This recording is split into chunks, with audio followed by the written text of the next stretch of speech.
Bionicle Adventures 9, Web of Shadows, written by Greg Farshty. Introduction, recorded by Lord of the Tree Frogs. Rahaga Vakama carefully placed stones in the sand pit known as the Amaja Circle. The Rahaga of Metru Nui had used this spot for hundreds of years to tell stories of the past or share visions of the future. But never before had any of the elders had to share so dark a tale. He looked at the face of each Toa Nuva. In turn, all of them assembled to hear his story. Then he glanced at Takanuva, the Toa of Light, who seemed as if he had wished he were anywhere else. Next to him sat Holly, the Matoran who acted as chronicler. Vakama realized he had delayed long enough. It was time to begin. Gathered friends, listen again to our legend of the Bionicle. He began, moving the stones into their proper places for the beginning of the tale. In the time before time, 6 Matoran were called by the Great Spirit and transformed, made mighty Toa. These Toa Metru, myself, Nokama, Matal, Wernua, Oniwa, and Nuju risked all to vanquish our sworn enemy, Makuta. Vakama positioned the 6 stones that represented the Toa so that they formed a circle in the sand pit. We succeeded. Makuta was imprisoned, encased in impenetrable protodermis, and sealed there by the combined force of the Toa's elemental powers.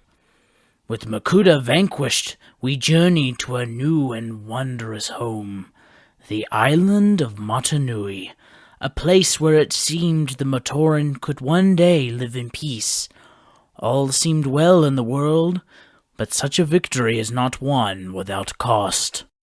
The Rahaga of Fire hurled the black Makuta stone into the center of the pit, letting its shadow fall upon the other stones. Many Matoran were left behind, held in sway by the dark power of Makuta. We, the Toa, united in dutiful pledge, knew we would one day return to their old home and rescue those we could not before. Vakama glanced up at the Toa Nuva. Though he was now a Rahaga, far removed from the events he was relating, Vakama let on that in his mind, he was back on Metru Nui once more. That day came all too quickly, he said, sounding like the Toa he had been. But the journey would not be an easy one for the Toa Metru, for Makuta did not leave the slumbering Matoran unprotected. Golly Nuva suppressed a shudder as Vakama continued. Their resting place was guarded by creatures of the night, hordes of the shadows, those that would poison and deceive any traveler true of heart. Their name alone was enough to strike fear. Visorak. The Toa Nuva's eyes were drawn to the pit.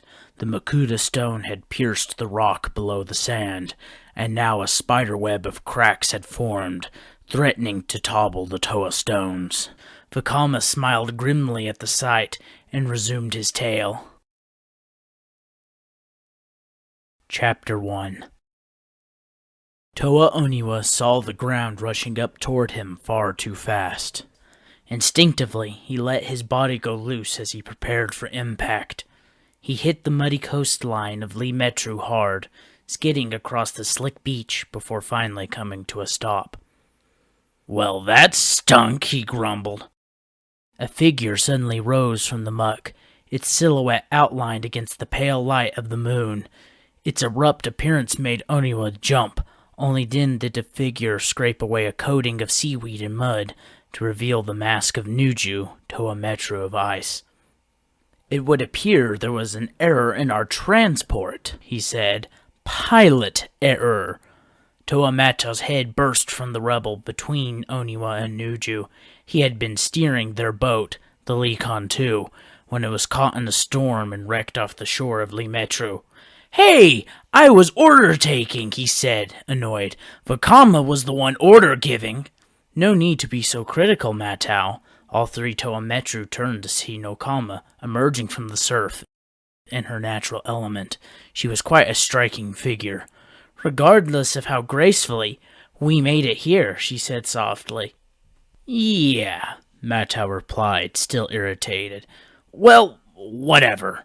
Then, realizing he was still pinned, he added, could somebody dig me up?" Before the other Toa could react, an earth shock drill cleared away the rubble around Matau. A black armored hand grabbed the Toa of Air and pulled him free. Matau looked up at the mask of Whenua and said, "Thanks." The Toa of Earth shrugged. "It's what I do." The 5 Toa stood together, still a bit shaken from their experience. None of them brought up the fact that Vakama was missing, fearing that perhaps he was not just absent, but dead. Their unspoken questions were answered by his voice booming out from behind them. "Are we going to stand around all night?" demanded the Toa of Fire. "Or are we going to rescue the Matoran?" Matau walked slowly through Lee Metru, surrounded by his fellow Toa, but feeling very much alone. Gone were the sounds of Matoran at work and play, replaced by the cries of strange Rahi. All around them were buildings damaged by the quake, places Matau had visited countless times when he was a Matoran. This city no longer felt like home, but rather a place out of a nightmare. The Toa had already caught glimpses of some of Metru Nui's newest inhabitants, vicious spider-like creatures that seemed to be hunting down anything that moved. Now as they traveled through a city shrouded in webs and fog, Matau struggled to keep his spirits up. "What's with all the fog?" he asked for the 4th time in as many minutes. "It's not exactly encouraging my Toa hero spirit." Suddenly he stopped dead in his tracks. In the distance, the skyline of Metru Nui had become visible through the mist. The lights of the city were largely extinguished. Translucent webs glowed in the moonlight, swaying in the harsh breeze.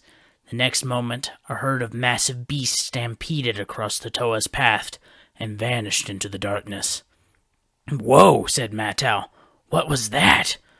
"The archives must have been breached," Whenua answered. His tone of voice was enough to say that this was a very bad thing. "What did you have in there?" asked Oniwa. He knew the answer, of course, but Po Matoran traditionally liked to pretend that the archives either didn't exist or were too unimportant to worry about. "Everything," Whenua replied, too worried to be annoyed at his friend. "Most of it dangerous." "Rahi?" Vakama added, as if somehow the others might have forgotten what the archives had been created to contain. Whenua began to recite the opening lines of the archives tour he had given 100 times as a Matoran. "The Onu Metru archives house a specimen of every Rahi beast ever discovered." His speech was cut off by a growl coming from somewhere off in the shadows. "At least, it used to," he finished. A gust of wind blew away the fog for a moment, revealing an archives annex entrance. The gateway was split open and the entire structure covered in webbing. Then the fog closed in, hiding the disturbing sight once more. "And the webs?" asked Vakama. "Visorak," replied Whenua. He knew why Vakama was asking. The Toa Metru of Earth had only recently recalled having seen something about the Visorak in the archives, but he had remembered too late to keep the Toa from being cornered by the creatures. They had barely escaped that trap, and Vakama was still upset that Whenua had not warned them sooner. "Coming from you, it's not good," said Oniwa. "I have never heard of such creatures," said Nokama. "Most haven't," Whenua explained, glancing at Vakama. "They're not from around here, originally." "Well, there goes the old neighborhood," Matau muttered. Nokama looked to her friends. She could not recall ever seeing them looking so uncertain in their course of action. All except Vakama, of course, who had been impatient to keep moving since they had arrived back in the city. "An unexpected and unwelcome turn of events," she agreed. "But what does it change?" "Nothing," Vakama snapped. "We go to the Colosseum, we rescue the Matoran, we leave." "Or get pulverized," Whenua interjected. No one spoke for a moment, then Nuju said quietly, "It is a possibility." We faced down Makuta and won. I really doubt a few crusty relics are gonna give us much trouble, said Vakama. Agreed? The others considered his words, and one by one nodded. What choice did they have, after all? Turning back would mean dooming the Matoran to the mercies of the Visorak, and privately they all doubted the Visorak had any mercy in their hearts. All right, said Vakama. Follow me! The Toa of Fire had taken only a single step when a spinning wheel of energy flew out of the darkness and struck him square in the back. Instantly a numbness flooded his limbs, leaving him unable to move. 5 more appeared in rapid succession to strike down each of the Toa Metru in turn. Can't move, said Vakama. Wanua, unable to maintain his balance, began to topple forward. Can't stop! This is gonna hurt, said Matau. The Toa of Earth fell, knocking over the others. They lay in a heap on the ground, Vakama at the bottom. Is everyone okay? Asked the Toa of Fire. Paralyzed, answered Nuju, but otherwise unharmed. Yeah, we're right behind you, fearless leader, Matau said mockingly. Literally. Bickering won't get us out of this, Matau, Nakama said. No, but think talking before charging straight into a trap might have. If you have something to say, Matau, say it, Vakama growled. Forget it, Matau replied. I've got bigger problems. Noises came from out of the darkness. Scratching, scuttling noises that sent chills through the Toa. It sounded like a legion on the march, coming to surround the helpless heroes. What's that? Whispered Oniwa. We'll soon find out, Nuju replied. Ill-defined shapes in the mist moved closer and closer, finally emerging from the fog. Kilorak, the green-hued breed of Visorak spider, crawled into the clearing, their mandibles gnashing. Launchers mounted on their backs held spinning wheels of energy. Everything about them was revolting, as if they sent out some psychic poison that churned up every dark emotion in those who saw them. Unable to move his head to see them clearly, Matau said, Let me guess, Visorak? Yes, answered Wanua. In their tongue, the poisonous scourge. Do they even have tongues? Asked Oniwa. All I see are teeth. Seeing that the Toa were no longer any threat, the Kilorak began to close in. Nokama wanted to scream as their very presence filled her with an emotion beyond horror. Instead, she glanced down at the Toa of Fire. Vakama, what do we do? But Vakama had no answer. All he could think of was that he had led his team into a situation they could not think or fight their way out of. His failure meant that not only they, but all the Matoran trapped beneath the Colosseum were doomed. I don't know, he said quietly. I don't know. Chapter 2. Recorded by Leena Valtapaz. A lone Visorak crawled swiftly toward the Colosseum. It struggled not to surrender to a run, for that might be seen by other members of the Horde as a sign of weakness. Instead, it did its best to look purposeful, but not panicked. It scuttled through the gateway and into a massive hallway lined with silver spheres. The Visorak had discovered these in the vault below shortly after taking possession of this structure. The spider creatures were at first unsure of what they were, but Sidorak, king of the hordes, had instructed they be treated with care. Sidorak. The name reminded the creature of just why it was in such a rush. If Sidorak learned the news from some other source, he would be sure to take it out on his unfortunate courier for being late. Or worse, he might turn the offending Visorak over to Rahaga for her amusement. The Visorak reached the throne room. Sidorak sat in the chair once used by Makuta, Master of Shadows and mentor to the Horde King. He looked at the approaching creature with a combination of boredom and cruelty in his eyes. It's nothing important, I hope, he said, seeing as you're late. The Visorak courier bowed and began to gnash its mandibles together, conveying in its native language that there was news to share. Sidorak leaned forward. This had better be good. The spider creature took a breath and made a single, sharp sound. It was enough to get the Horde King's undivided attention. Toa? Sidorak said. So, they have returned for the Matoran that now belong to me. I assume you're telling me this without twitching uncontrollably means the Toa have already been captured? The Visorak nodded in the direction of a great window that dominated one wall of the room. Sidorak rose to look out over the city he now commanded. His eyes immediately focused on a new element that had been added to the scene. 6 cocoons, each containing a Toa Metru, hanging suspended from web lines far above the streets of Metru Nui. "Thank you," said Sidorak. "Kill them." The Visorak nodded again and turned, happy both to follow the order and to have an excuse to leave the throne room. Sidorak was known for his sudden changes of mood, and might reward a Visorak one moment and crush it the next. The creature had almost made its way to the exit when a new voice brought it up short. "Is it to be so simple, Sidorak?" The Visorak courier did not dare turn around. It knew to whom that voice belonged. Every member of the horde knew, and feared, Rudaka, and with good reason. But in Sidorak's eyes, she was a figure to be trusted and coveted. "My queen," he said, reverence in his voice. "No, not your queen," replied Rudaka. "Not yet." "Of course, formalities," said Sidorak. "You have something to say?" "Only that leaders are judged by the quality of their enemies. History teaches us this." It took Sidorak only a moment to realize to whom she was referring. "The Toa?" "A fantastic adversary, my king," Rudaka said, gesturing to where the 6 hung helplessly, watched by Visorak on every rooftop.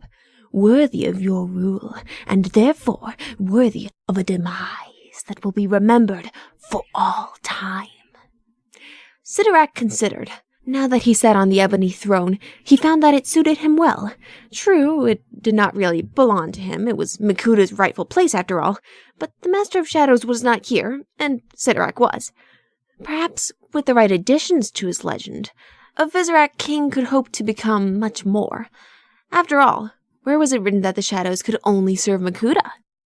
He smiled. "I suppose I could allow the situation to become more legendary."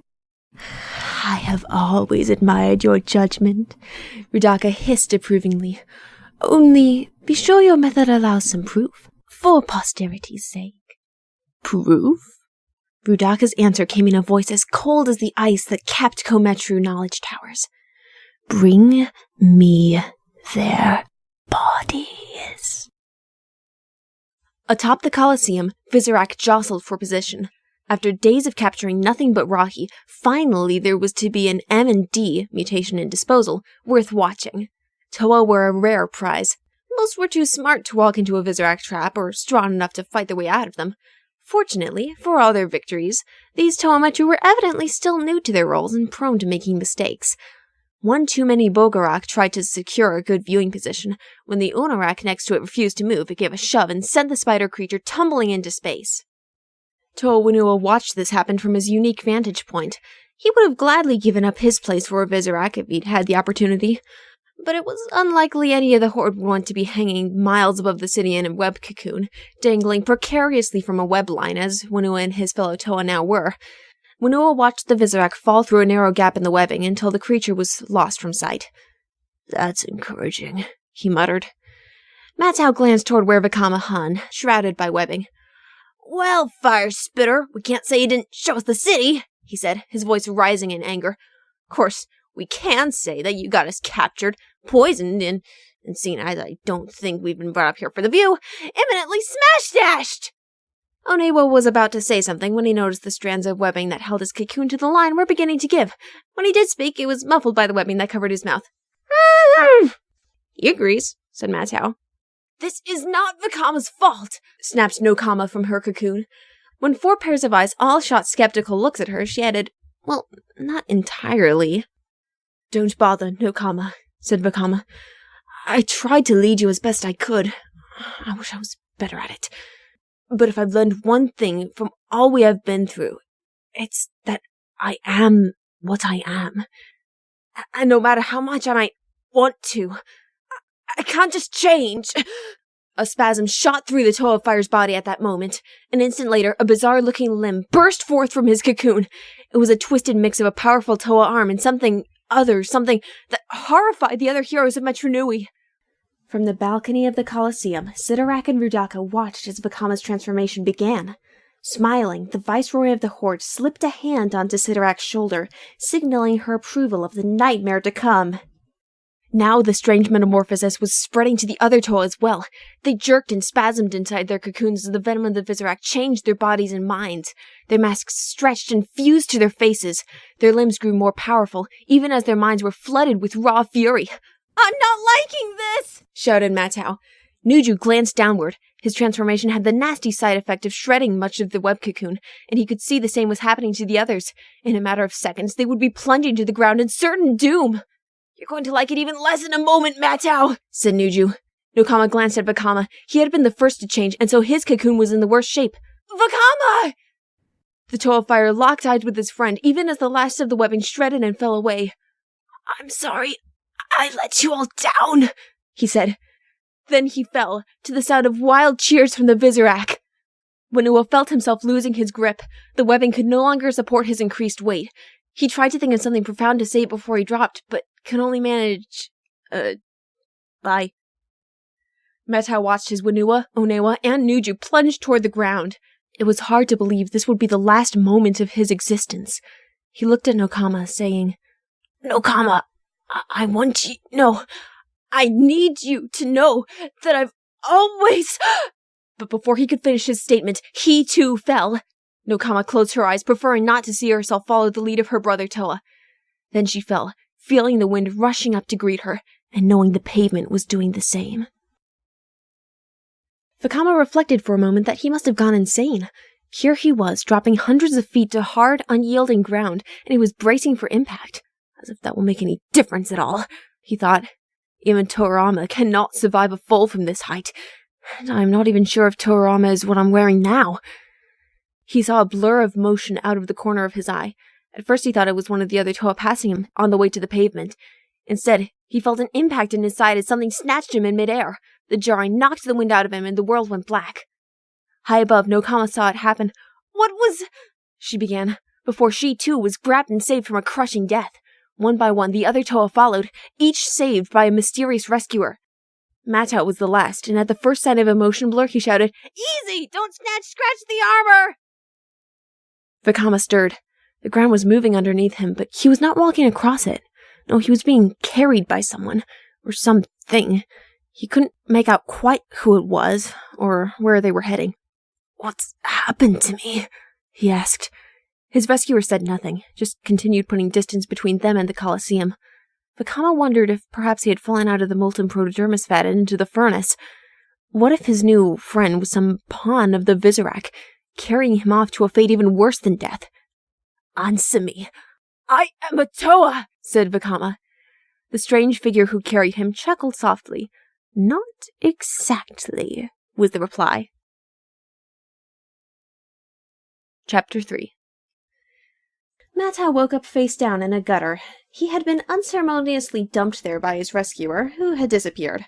He lifted his head and looked around, noting that it was the middle of the night and he was somewhere in the ruins of God Metru. "Hello?" he called. "Nokama? Whenua?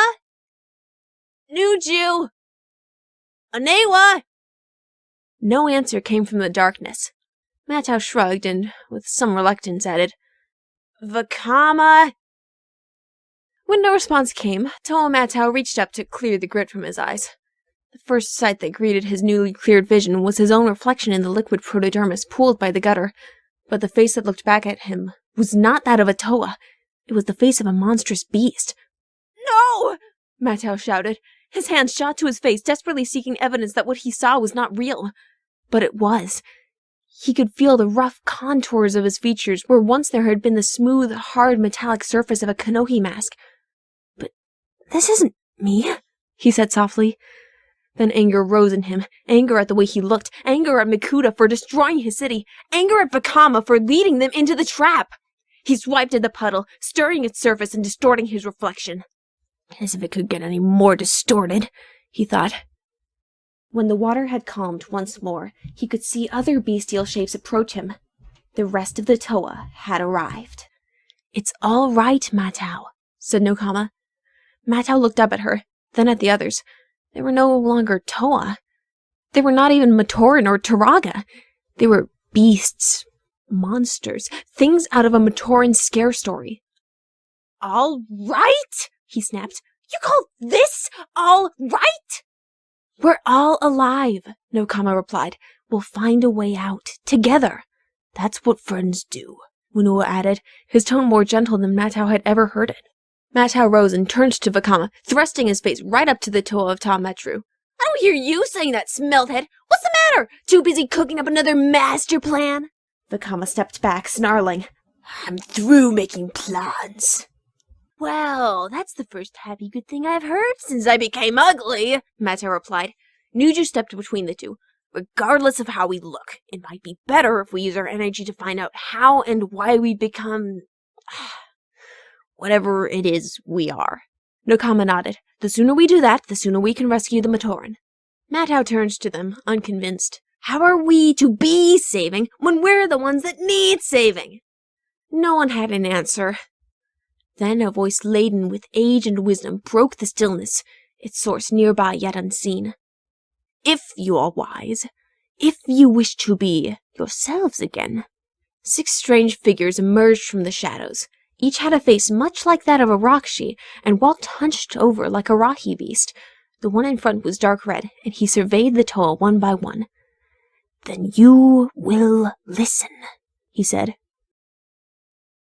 Rudaka stood in the gloom of the sundial chamber. The great timing devices had stopped dead during the dual eclipse in Metru Nui. The moment Makuta had waited for had come and gone, the moment when he would seize his destiny. But the Toa had frustrated him, defeated him, and now he lay trapped behind a sealed layer of protodermis. The ebony viceroy of the Visorak gazed at the stone in the palm of her hand. It was rough and black like obsidian, carved by her from the outer surface of Makuta's prison. Even so small an effort had cost her much pain, for only a Toa could pierce the shell that surrounded the Master of Shadows without paying the price. "Rest, my Makuta," she cooed to the stone. "Sleep, and know that as you do, I draw close to waking you." She smiled, an expression that would have sent even the bravest Visorak running for refuge. "The Toa have returned, as you said they would. Even now their broken bodies are being brought to me, so I may drain them of their elemental powers I will use to shatter the wretched seal they bound you with, and that keeps us apart." Rudaka gently, lovingly placed the Makuta stone into her breastplate. It began to pulse like a heartlight. "And then there will be no need for these charades," she whispered. "Together, you and I will—" She stopped abruptly. Her expression turned hard as the stone. Coldly, she demanded, "What is it?" A Visorak stepped out of the thick shadows, looking like it wanted more than anything to run. But if the message it carried was not delivered, Rudaka would track the unfortunate spider creature down, and then— It shuddered at the thought and began its report. Rudaka listened intently. After only a few minutes, she interrupted. "The Toa? Why do you speak of them as if they're still alive?" The Visorak's mouth was dry. It glanced about, making note of where all the chamber's exits were. Then, very quietly, it answered her question. Rudaka's reaction was immediate. Whirling, she smashed a pillar into dust. The Visorak backed away before she decided to vent her anger on it. But the Viceroy of the Hordes had no interest in one mere spider. No, her rage was reserved for a very specific group of individuals, whose name she spat out as if it were poison. Rahaga. Kitongo. After he had spoken the word, Rahaga and Norik waited for some reaction, but the looks on the Toa's faces indicated that none of them had ever heard the name before. Onewa, at least, was willing to pretend he understood. "The key to Nangu," he said, matter-of-factly. Norik shot the Toa Hordika of Stone a look, then continued. "Kitongu was a most honorable Rahi, skilled in the ways of venoms, not to mention our only hope to stand against the Visorak horde. If you are to be the Toa you once were, it is Kitongu you must seek." "But what are we now?" asked Nokama. "The Visorak's Hordika venom courses within you," Norik replied grimly. "If it is not neutralized, it will take root, and Hordika you will remain. Forever." Nuju frowned. His mind had been sifting through theories ever since the strangers first appeared. Now he looked at Norik and said quietly, Like you? I am a Rahaga. Norik is my name. Then the bizarre-looking being gestured to his companions and introduced each of them in turn.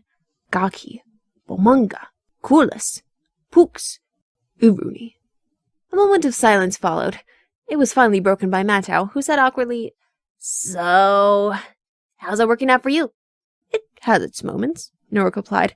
"This is not one of them." Nokama shook her head. In the end, it didn't matter what these Rahaga were or why. All that mattered to her was what they knew. "Can you take us to Kitongu?" she asked. Iruni stifled a laugh. Norik turned and looked at the fellow Rahaga sternly. "Iruni!" Nokama looked from one to the other.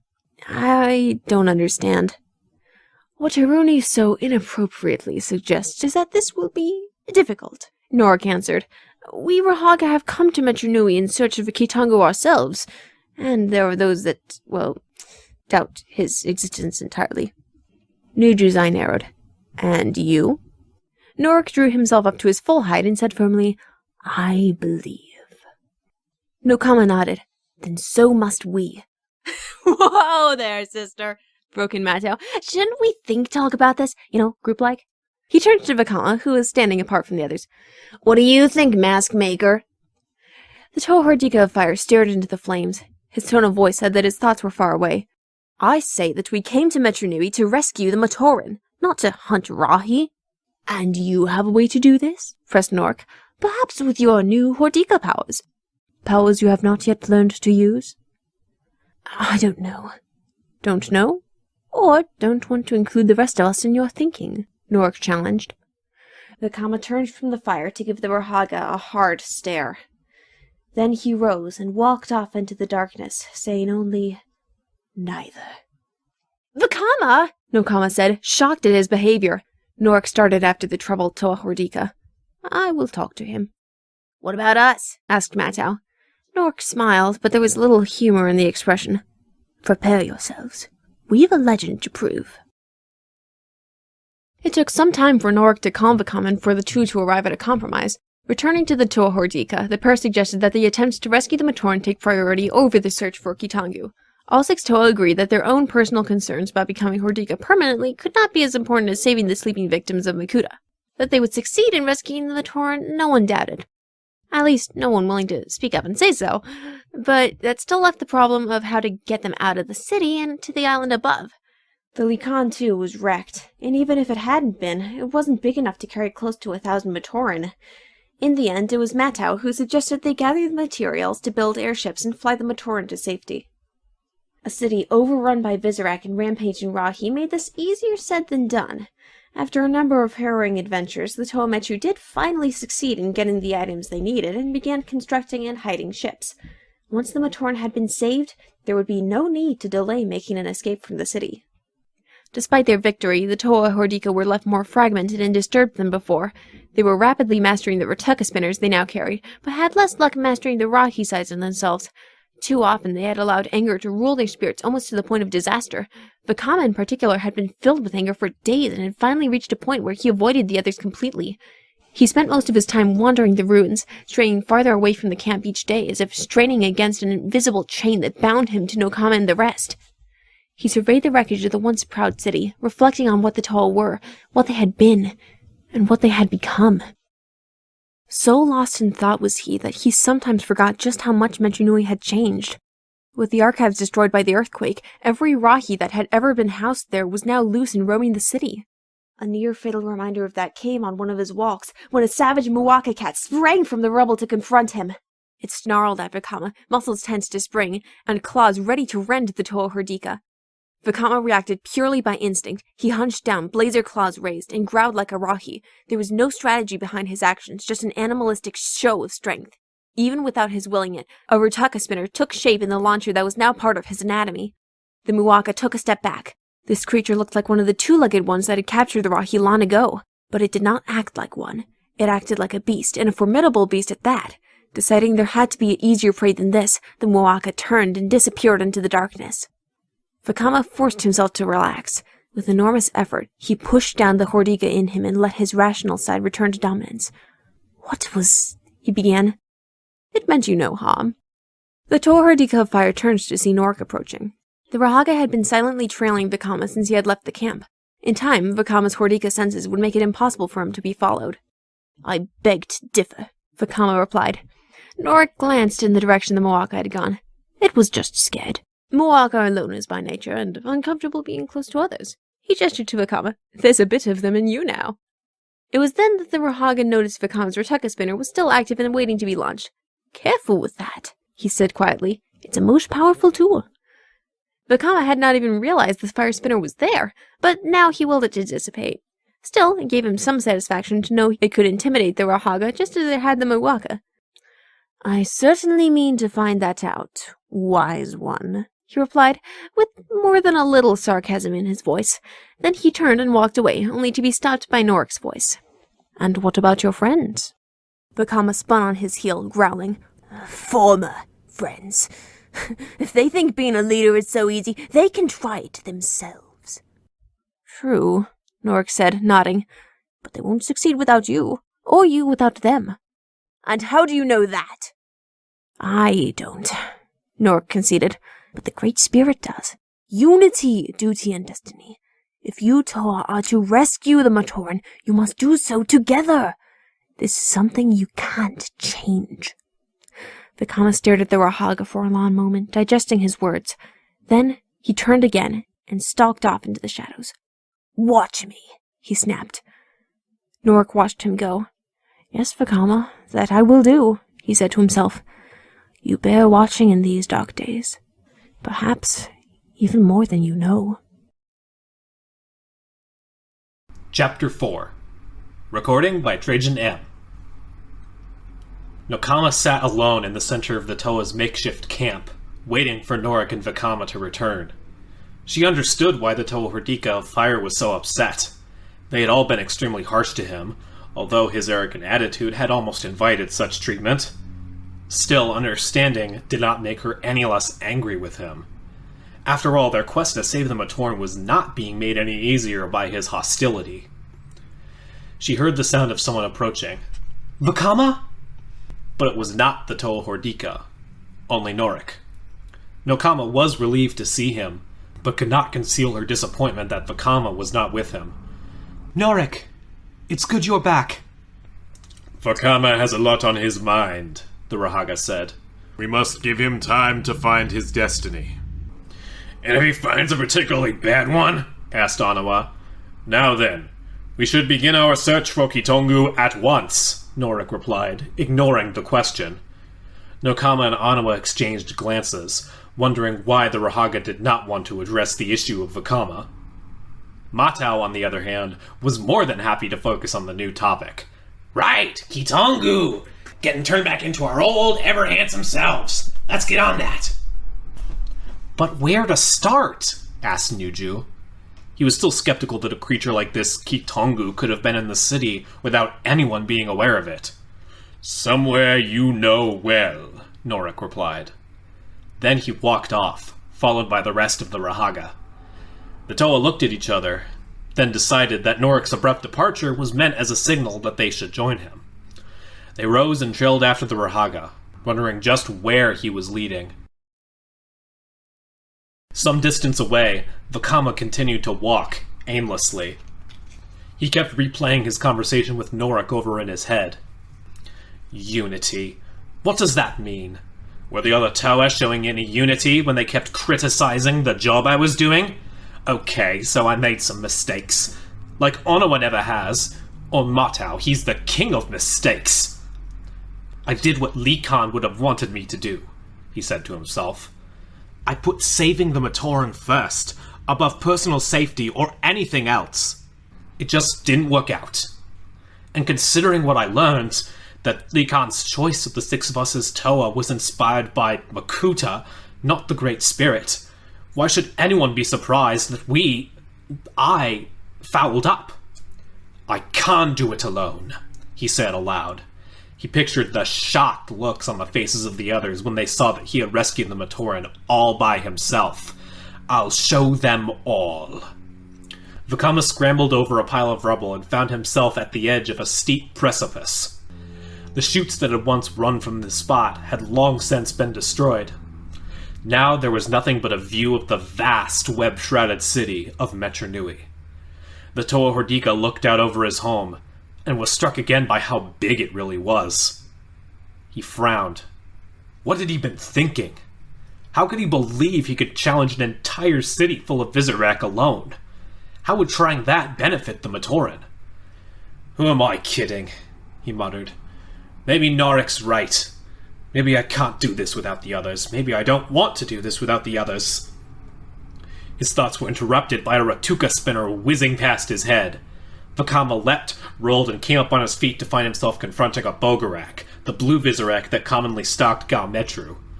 Vakama remembered Gaki saying that on land, Bogarak spinners had the power to totally dehydrate a target and reduce it to dust. Thanks for the warning shot, he said, readying himself to dodge again. The Bogarak launched a second spinner. Vakama evaded it with ease. The Toa Hordika energized one of his fire spinners, saying, Alright, so you've just got bad aim. Watch and learn. Vakama launched the spinner. Just as it was about to strike the Bogarak, another spinner struck the wheel of energy and deflected it from its course. The Toa Hordika turned to see 3 more Bogarak closing in. With the cliff at his back and the 4 Visorak in front of him, he was effectively trapped.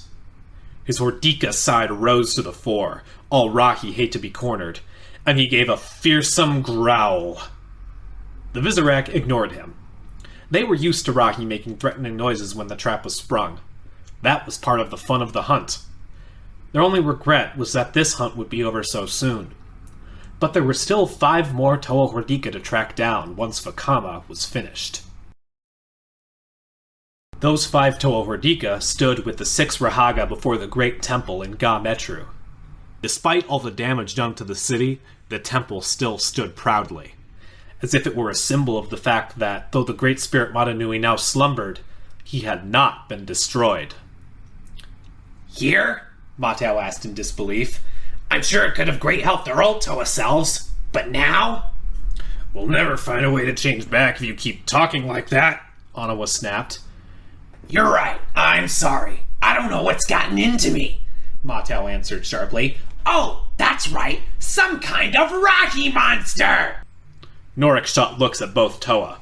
If you're quite done, we should go inside. All 5 Toa Hordika hesitated. Nokama had already been back to the Great Temple since their transformation, and she remembered how hard it had been for her to enter the structure as a tainted Toa. Now the others were feeling that as well. It just did not seem right to enter. Yet if Norik was correct, their only hope of ever being Toa Metru again lay inside. Still, none of them could take that first step. Is this it then? Winua wondered. Are we already so far gone that the Temple of the Great Spirit rejects us? And if that's true, have we already lost our fight? Toa Hordika Vakama expected to wake up in a cocoon or a cage. That's assuming he was going to wake up at all. When the Bogarak paralyzed him, he had fallen and hit the ground just hard enough to stun himself. Now as he looked around, he wondered if he was still unconscious and dreaming. He was alone in a chamber he had never seen before. His wrists were bound with thick Visorak webbing that also served to anchor him to the floor. He pulled at his bonds, but they would not give, even to his Hordika-enhanced strength. His thoughts raced. Confined, trapped again. I hate being trapped. I hate being helpless. I am a Toa of fire. I am a Hordika! A howl split the night. A primal sound of rage and despair. For a moment, Vakama wondered what sort of Rahi would make such a sound. Then he realized with a start that it was coming from his own mouth. What's happening to me? A tall figure stepped into the room. She moved as gracefully and noiselessly as if she were made of darkness. Her face and body were black as shadow, but her eyes blazed like the Ta Metru fire pits. Vakama had never seen her before, but from Norik's description, he knew who she had to be. You are becoming, purred Rudaka. Yes, but what?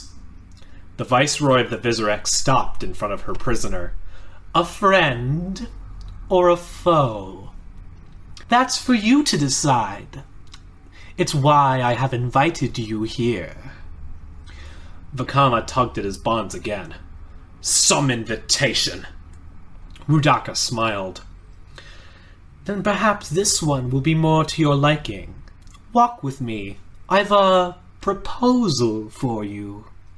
Vakama's Rahi senses were on full alert, screaming that there was danger near. He chose to ignore them. And if I don't want to hear it? He asked.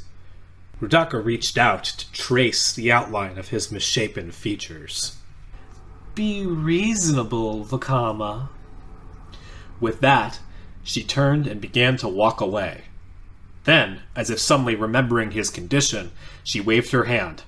The webbing binding him fell away and crumbled to dust. What harm could come from listening? She asked, her voice as soft and cold as the winter wind.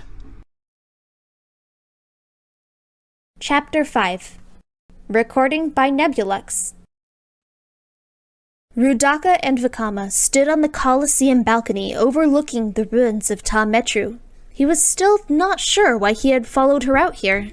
Perhaps it was curiosity, a desire to know his enemy better, or perhaps it was just a certainty that she would not have freed him if there were any chance for him to escape. Or perhaps he was genuinely interested in what she had to say? No, he assured himself, that can't be it. The Viceroy glanced around to make sure they were alone.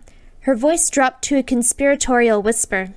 Secrecy is such a burden, but Sidorak mustn't know we spoke. Sidorak? King of the Visorak. She made no attempt to disguise the contempt in her voice. And he doesn't know you've captured me? Vakama was unsure whether he believed all this. Norik had told him of Rudaka's talent for treachery, but why would she pretend to dislike her king? Not yet, she answered flatly. Vakama shrugged. Some leader. I agree. Vakama's eyes widened. It was one thing to show a lack of respect for a king, quite another to be so open about one's disloyalty. What was this creature up to? Despite himself, he was intrigued by the sheer darkness and danger of this Rudaka. He looked to either side. Bogrok lurked in the shadows. You're not worried they're going to tell him you said that? They are loyal to me, Rudaka replied. Vakama almost laughed. Right, like you are to Sidorak? Yes, the Viceroy said, her tone hard. They obey me because I'm strong. They fear me, and therefore do not dare to question my authority. That is leadership, Vakama. That is how the other Toa should treat you. She moved in a little closer, her words wrapping around him like a tentacle. Maybe then they wouldn't say such awful things. He glared at her. She could read the unspoken question in his eyes. How could she know of such things? And how much more does she know? The Visorak horde is legion, Vakama, and has twice as many ears, she answered. Nearby, the Bogrok made a sound that passed for laughter among their kind. I trust my fellow Toa, Vakama began. Rudaka cut him off. To do what? Hold you back? They're not worthy of a leader like you, which is why I've brought you here. Vakama gazed out at the Metru Nui night. He could make out the familiar skyline of furnaces and forges, those that had survived the quake mostly intact. Metru, he said sadly. When I was a Matoran, it was my whole world. It meant everything to me. He turned to look again at Rudaka. It still does. It can be your home again, Vakama, to rule as you see fit. All you need to do is lead those who will obey you properly. Leaning in close to him, she hissed, Lead the Visorak horde. Norik was halfway through the entrance to the great temple when he realized the Toa Hordika were not behind him. He turned and saw them still standing uncomfortably a few feet from the gateway. Is something wrong? He asked. Nokama looked at the others. Having experienced what they were feeling, she decided it was best that she speak for them all. It might be best if we wait here. The Great Temple is sacred to Toa. Given what's happened, I'm not sure it would be right. Norik pondered her words for a moment, then nodded. I understand. Our work here will not go unnoticed. I must ask that you buy us the time it takes to complete it at all costs. Consider it done, answered Nokama. She turned and headed back to the bridge that connected the Great Temple to Metru Nui, the others following. Only Matau remained behind. Wait, he called after them. Don't you think we should talk about... No, the four Toa shouted in unison. Outvoted, Matau shrugged and loped after his friends. He did not want to remain at the temple alone. Better to be with my pack, my team, he corrected himself. This place is full of hidden dangers now. They might come from almost any direction, even the one you would least suspect.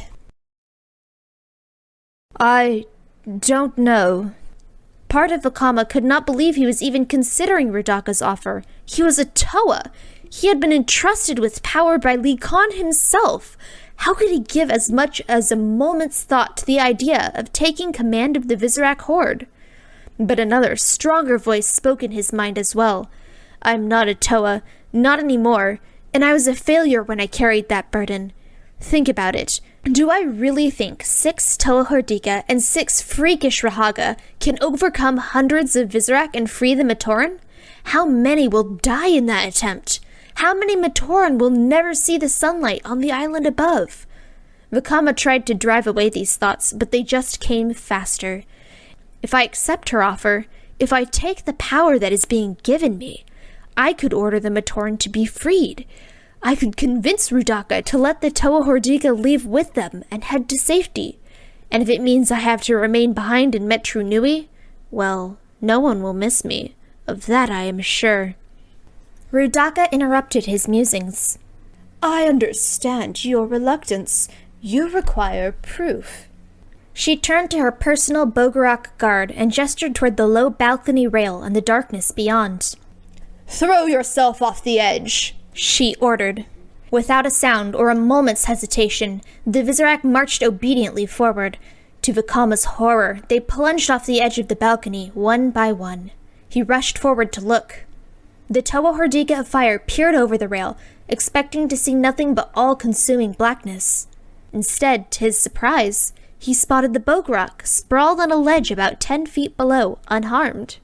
I didn't know there was a ledge, he said, relieved. Rudaka smiled. Neither did they. She took a step closer to him, saying, Obedience. This is but the first of many lessons I can teach you. And this is something your king would allow? There is a way. Vakama made his decision then. It wasn't one the other Toa or those old fools, the Rahaga, would ever be able to understand. He knew that, but it would ensure their safety in the end, he hoped, and free him from the shadow of Toa Lee Khan. He would no longer try to be something he was not cut out for. Instead, he would be a leader of a different kind. I'm listening, he said quietly. Rudaka allowed an undertone of triumph to enter her voice. 6 ways, Vakama. 6 ways. Rahaga Gaki worked feverishly. The inscription she was translating was old and in a Matoran dialect she had not mastered. She wished she had access to Toa no Kama's mask of translation, but such power had been denied her for far too many years. She had to rely on her own experience and wits. A soft sound distracted her from her work. She turned to investigate, only to see Norik entering the great temple chamber. Are you all right, Gaki? he asked. Norik, I heard something. Probably just my approach, he said. Age makes us loud as well as wise.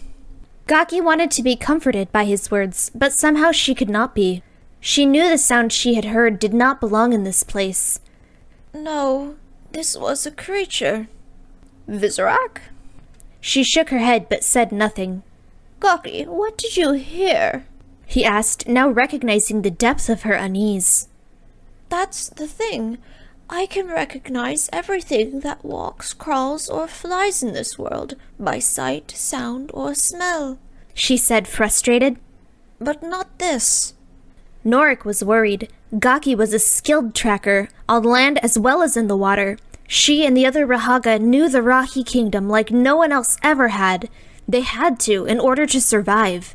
For her to admit being baffled, this mystery creature would have to be... No, by Mata Nui, it cannot be, he thought.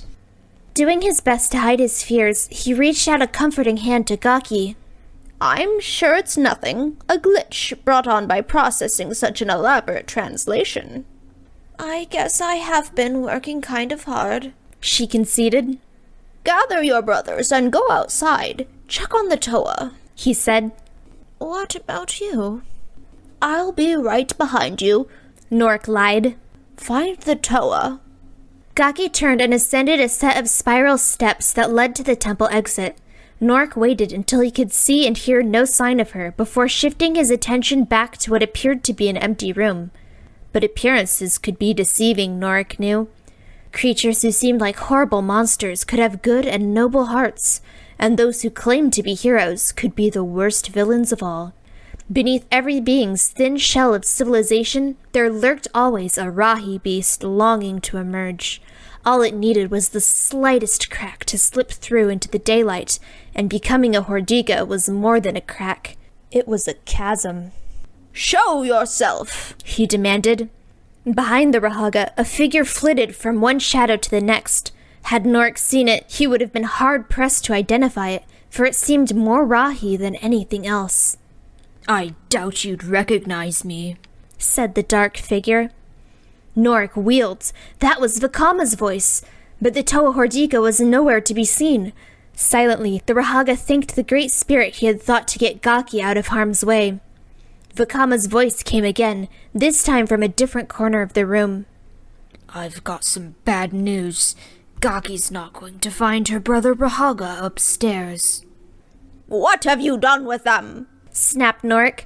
For a moment he wondered if Vakama could have gone so far as to kill the other Rahaga. If he had, no matter the difference in their power, Norik vowed to make him pay in kind. The Toa Hordika's reply came from yet another corner of the room. Nothing, he said. Yet. Norik turned left and right, trying to spot the Toa, but his quarry had learned to use the shadows too well. Then it's not too late, Vakama. You don't have to do this. There was a long pause. Then a voice that sounded more like that of the hero of Metru Nui said, Give me one reason I shouldn't. The other Toa! They need you to lead them! As soon as he spoke the words, Norik knew he had made a mistake. It's always about what's best for the others, Vakama growled. She was right about them, Norik. About me. Who have you been talking to, Vakama? Who put these thoughts into your head? Norik asked, though he was already certain of the answer. You'll find out, Vakama chuckled. I'm counting on it. I don't understand. You don't have to understand the message, Norik, Vakama said, his tone dark with rage. Just carry it. This message, what is it? The Toa Hordika's answer was a growl that sounded as if it had been torn from deep inside him. Norik looked up barely in time to see Vakama, now completely enthralled to his Hordika side, plunging down from above. Then Norik saw nothing but darkness. Chapter 6. Dawn was breaking. Nokama felt the pale sunlight warming her armor and awoke. For a few seconds, she wondered what had happened to her city. Where were all the Matoran? Why were the chutes not running? Then a flood of memory returned. Duma, who was not Duma, but Makuta in disguise. 1,000 Matoran forced into spheres and rendered comatose. Darkness falling over the suns, the ground shaking. She shook her head to clear the visions away. There were more immediate problems to worry about, she reminded herself. If we cannot reverse what has happened to us, all that has gone before will seem like just a spirited game of Akalini. Nokama rose and walked to the great temple gateway. Beyond that impressive arch was the bridge that led to the most venerated structure in all of Metru Nui. Amazingly, it still stood exactly as she remembered it. Only one thing was missing. Matau? The Toa Hordika of Air had agreed to take the final shift on guard, but he was nowhere to be found. Has something happened, she wondered? Could the Visorak have taken him by surprise, capturing him before he could give a cry of warning? Small bits of rock and wood suddenly rained down upon her. Puzzled, she looked up to see Matau in the eaves of the arch, building what looked suspiciously like a nest. After a few moments, he noticed Nokama down below. Yes? I thought you were keeping watch, said Nokama. I was. She gave him a skeptical look, inviting him to try again. And building this, he continued. but much more with the guard watching. It was quite a night. Me and the watching. Nokama gestured toward the bizarre structure of wood, mud, and stone Matau had been building. Surely this must be the most impressive thing ever built by an insane Toa in all of Metru Nui, she said flatly. Seriously, what are you doing? Matau jumped down from his perch on the arch to land beside her. That's the thing, he confessed. I have no idea. I just had this urge to nest make.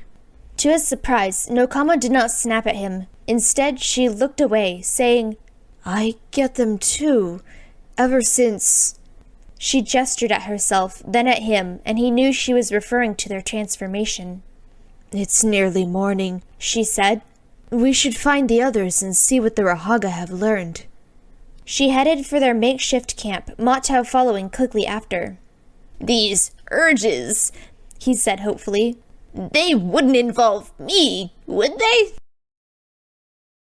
Nokama and Matau woke up the others, and together they started across the bridge toward the great temple. Norik seemed so concerned, she said. But no one saw anything all night? Nothing, Wenua said. Lots of nothing. Yeah, boring, Anawa agreed. I don't know, Nuju said, a little bit wistfully. I found the sounds of the night fascinating. Matau gave the Toa Hordika of Ice a look. Right. Anyway, I wonder what's taking the Rahaga so long. I mean, how hard is it to get directions? When they're written for a creature that has not been seen since the time before time, Nuju answered. Hard. Be patient, Matau, said Nokama. I have no patience for ever looking like this. Matau quickened his pace, swiftly outdistancing the others. We've already wasted a whole night. The way I see it, the faster we get to... He stopped abruptly, too shocked by what he saw to say any more. Then weakly, he finished, The Great Temple. Now the other Toa Hordika could see it too. The Great Temple looked like a Totorok had rampaged through it. Smoke wafted from the building and curled into the night sky, and all of them felt a fear worse than any they had ever known before clutch at their hearts. As one, they raced across the bridge. The interior of the Great Temple looked even worse than its exterior. The structure had been gutted, and as they entered, much of it was still smoldering. A fine layer of ash lay over everything. Norik? Nokama called. They had not seen a trace of any of the Rahaga.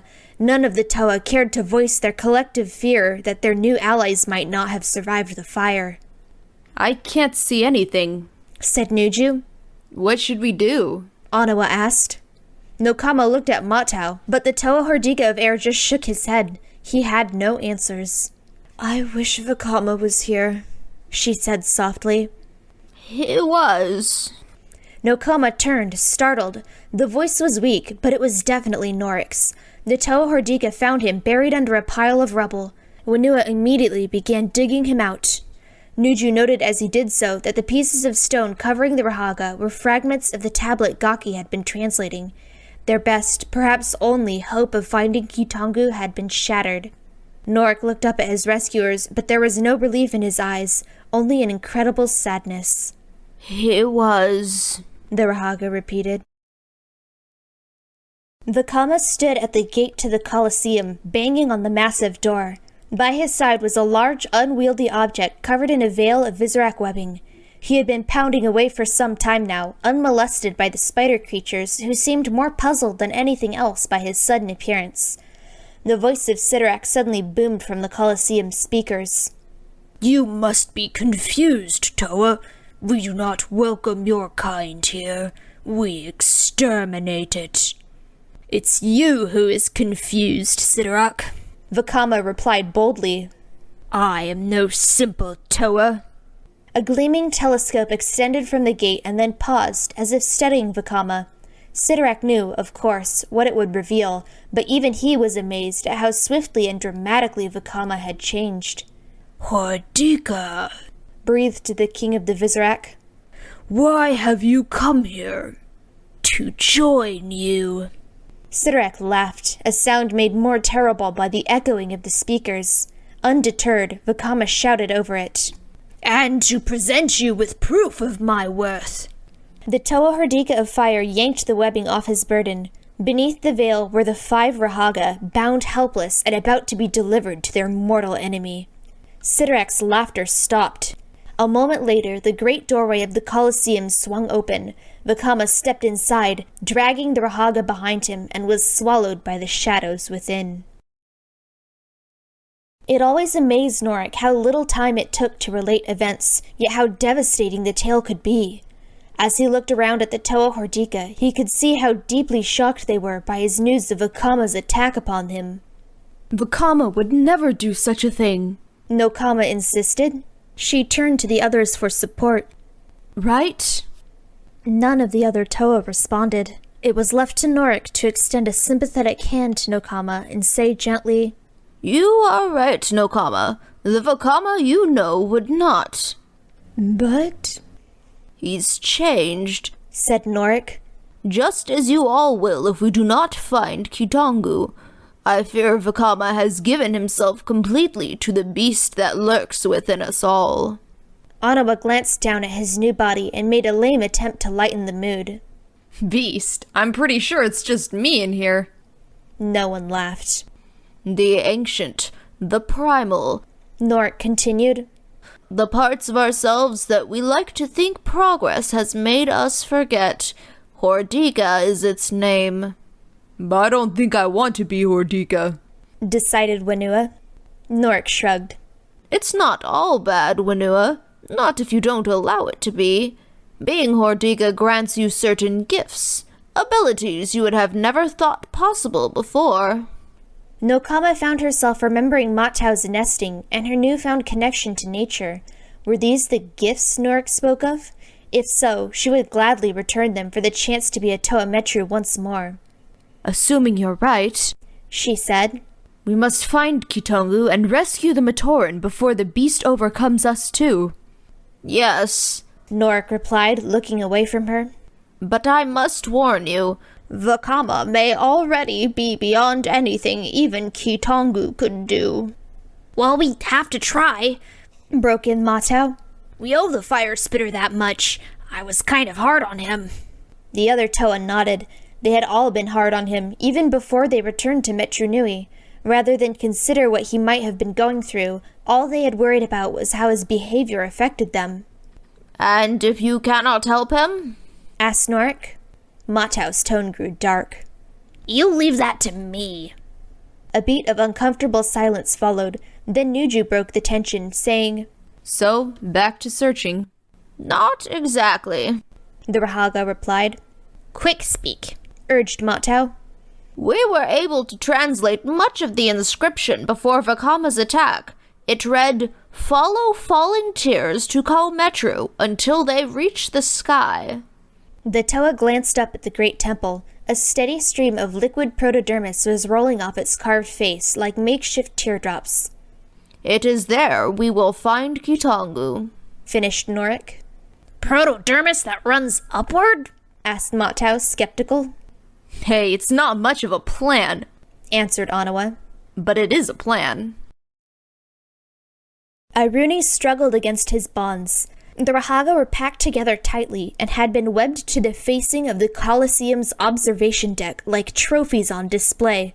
The Rahaga looked up to see the Toa Hordika of fire looking down upon him. Vakama! That name means nothing to me, Vakama answered. It did once, Iruni said. It can again. That's true. It can. The voice was Rudaka's, coming to join her new ally. If you want to be weak again, she added. Never, replied Vakama. Rudaka looked down at her Rahaga captives without a trace of pity in her face. Save your strength. Bait is most alluring when it squirms. The Viceroy of the Visorak smiled and placed a hand on Vakama's shoulder. You're everything I hoped you'd be, she hissed. Come, it's time you got a glimpse of your future. She turned away and headed for the inner chamber. After a brief glance back at the Rahaga, Vakama followed. Iruni watched him go, wondering if he had just been witness to the final death of all hope for the Matoran. Chapter 7. Recording by Nemetron. In times past, the Toa's journey from Metru to Metru would have been a quick and simple trip through the transport chutes. Any one of a dozen chutes connected the two Metru, most running near the Colosseum. But with so many chutes destroyed, and the Colosseum now in the hands of the Visorak, Nokama and the others had to take a longer, slower, overland route to Nuju's Metru. Upon reaching the border of Metru and Metru, they found that the canal once bridged by chutes now played host to a very different kind of span. Visorak had constructed a bridge of webbing to connect the two Metru. Nokama, Nuju, Wenua, and Norik crossed over immediately, leaving Onawa and Matau behind to guard the rear. The Toa Hordika of stone now stopped to listen. They had done their best to avoid attracting the attention of Visorak along the journey, but he was fairly certain a squad of Onorak had spotted them as they neared the border. The strange sounds he heard only confirmed his fear. "What was that?" he asked Matau. The sounds grew nearer, the scuttling noise produced by a dozen Visorak closing in on their position. "I'll give you one guess. As long as it's Visorak," Matau answered. "Beat feet." Onawa started to take a step onto the bridge, then hesitated. "You think it'll hold?" "I don't know, but I'd rather take my chances with it than them." "Good point," said Onawa. On the other side of the span, Nokama turned back to see her two fellow Toa Hordika still lagging. "Matau! Onawa! Hurry!" she shouted. The Toa Hordika of stone gingerly put his foot on the bridge. Instantly, he knew it had been a mistake. Strained beyond its breaking point, the webbing snapped violently. Onawa fell backward as Nokama, Nuju, Wenua, and Norik were launched into the air as if from a slingshot. The three Toa Hordika managed to catch hold of ledges on the chasm wall and scramble up the other side. Nuju looked around and noticed that one member of their party was absent. "Where's Norik?" "Up here," the voice came from above. They looked up to see that the Rahaga was ensnared in a part of the bridge's webbing. "This is not entirely pleasant." "Yeah," said Wenua. "Been there, done that." Nokama glanced back over the bridge. Onawa and Matau were now effectively stranded.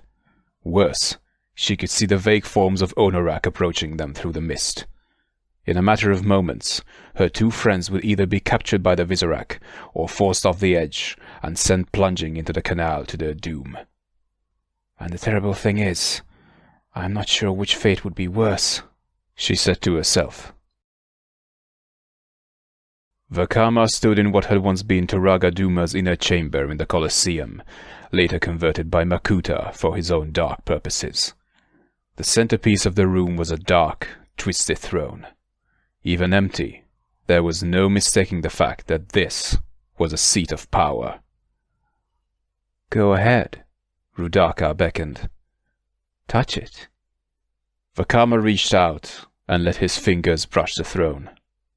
In that instant, his mind was flooded with shadows, images of evil deeds past and those to come, and a vast, all-consuming contempt for any who stood in opposition to his desires. "No, not my desires.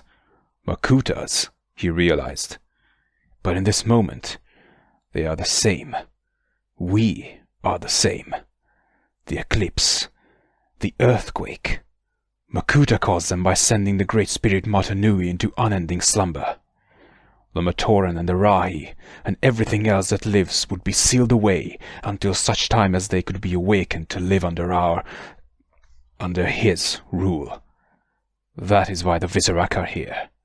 That is why they have marched through and conquered land after land, and there is nothing on Metru Nui that can stop us. Them.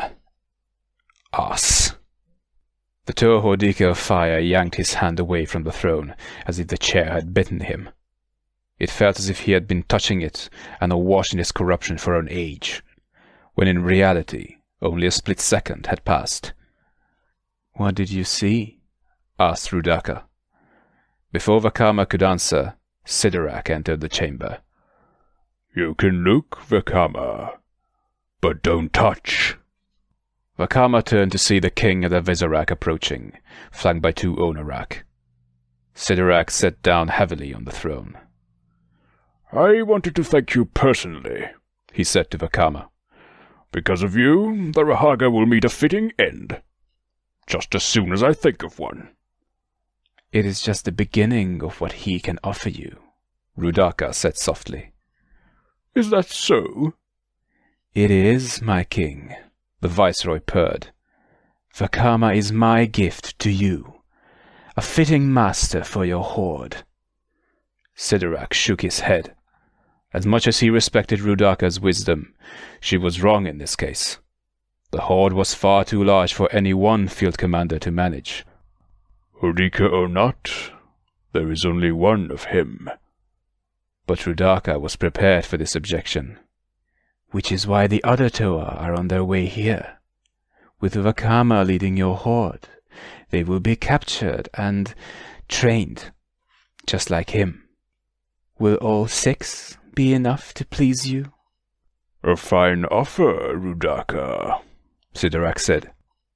"Consider it an engagement gift," Rudaka pronounced, smiling. "Well then," Sidorak replied, glancing at Vakama, "we should introduce you to the horde."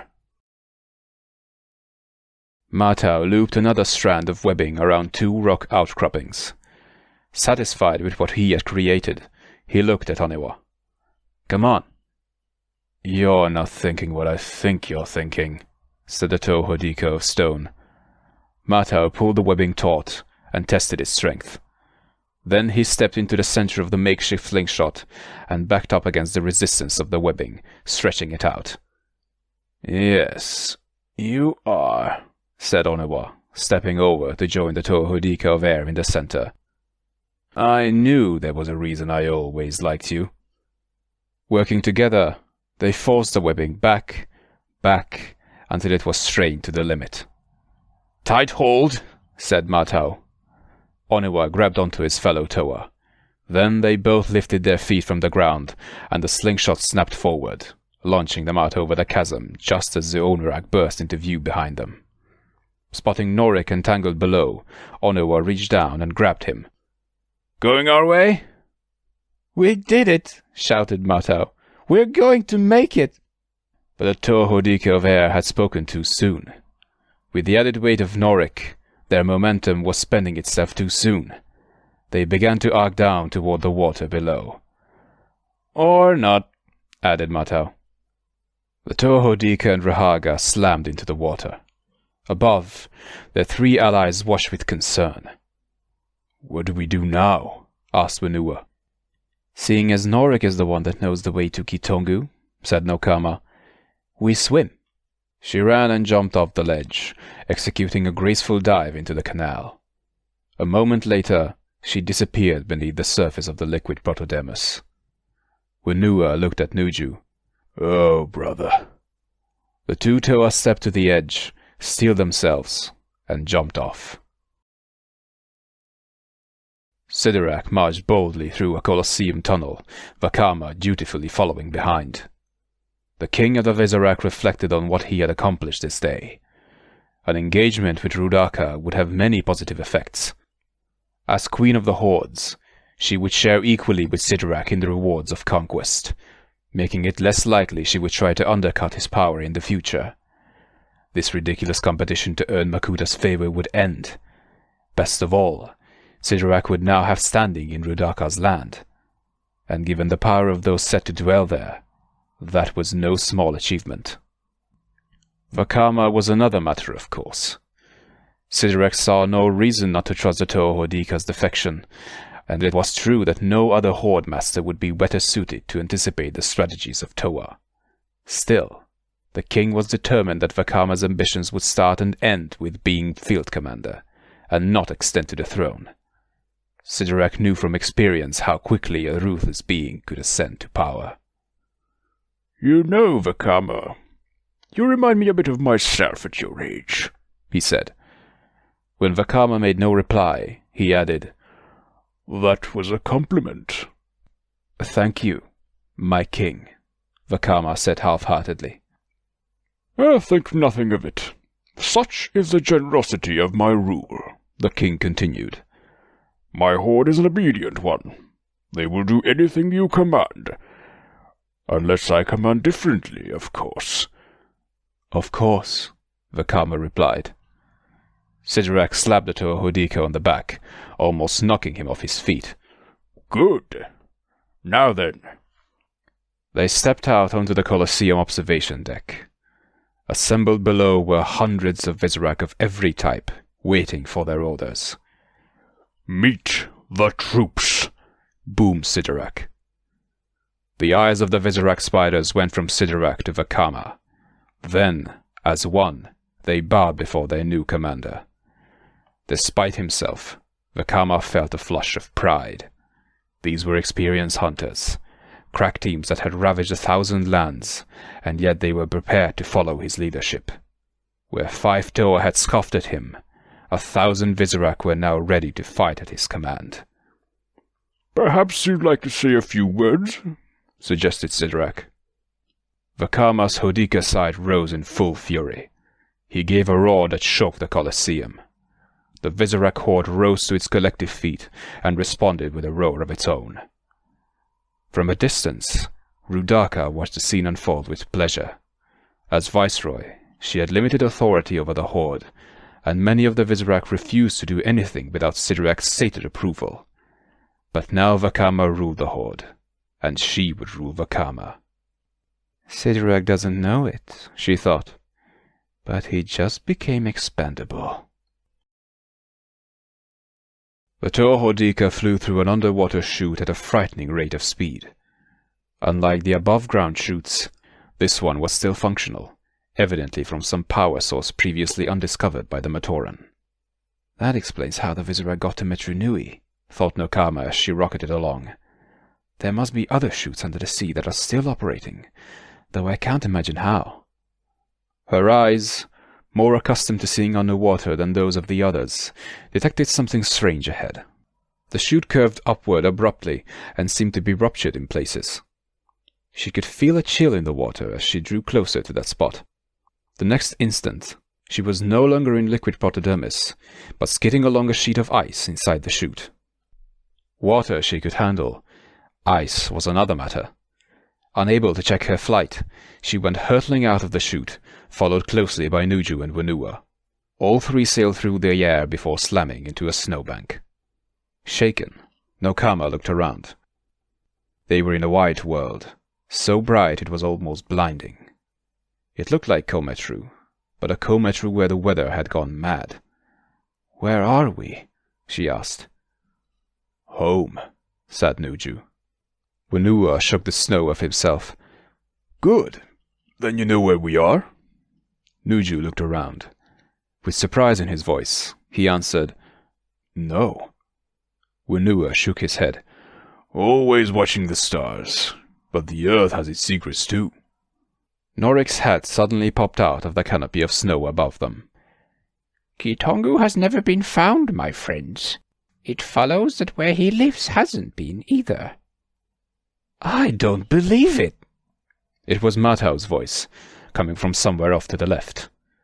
Nokama turned to see the Toa Hordika of air pulling himself out of a snowdrift and pointing into the distance. "It does sky touch," he said in awe. Norik and the Toa Hordika looked in the direction he was pointing. Liquid protodermis from the ruptured chute had jetted into the air at some point, only to be frozen solid, forming a mountain of crystal-clear ice. "Come!" shouted Norik, already racing toward its base. On the floor of the Colosseum, the Visorak horde drilled in preparation for another battle. High above, Vakama watched over his legions, noting every aspect of their movement style and tactics. "Is it everything I promised you?" He glanced behind him to see Rudaka approaching, then turned his attention back to the Visorak. "We'll soon find out," he answered. "Yes. A night of great consequence falls. Be ready. Before it is over, many things will change." She gestured toward the approaching Sidorak. "Here comes one of those things now." The king of the Visorak joined his viceroy and new general. "How is my horde, Vakama?" "Obedient," answered the Toa Hordika. "And ready, Sidorak, for anything that comes." "Including Toa?" "Especially Toa," said Vakama. Sidorak surveyed the scene. As king, he felt he should be issuing some order or offering counsel, but Vakama seemed to have everything well under control. "Well then, what now?" "The hardest part," answered Vakama, gazing out over the city. "We wait." Chapter 8.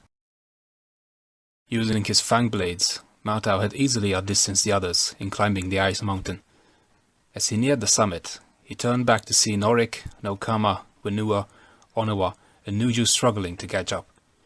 "Hurry up, you guys!" he shouted. "It's amazing!" Matau pulled himself up to the summit. He rose and looked around at the empty, frozen expanse. There was nothing there but ice and more ice. "Not," he added. By now, the others had reached the top of the peak as well. The Toa Hordika looked confused. Was this what they had made the climb for? Only Norik seemed unconcerned about the apparent lack of any sign of Kitongu. "Don't be so quick to judge, Matau," the Rahaga said. Then he turned and began speaking to the barren ice and frigid air. "We are sorry to disturb your rest, noble one, but the duty of these Toa requires that they ask for your help." For a long moment, nothing happened. Matau felt like an idiot. Why had they believed all this talk of lost Rahi with amazing powers? It was all just some Rahaga's imagination at work. More importantly, how were they going to get back? "May I be judgmental now?" he asked, disgusted. As if in answer, the mountain began to shake violently, almost knocking the Toa off their feet. Norik turned to Matau, smiling. "Yes." What happened next was a sight no one present would ever forget. From the depths of the ice rose a creature unlike any they had seen before.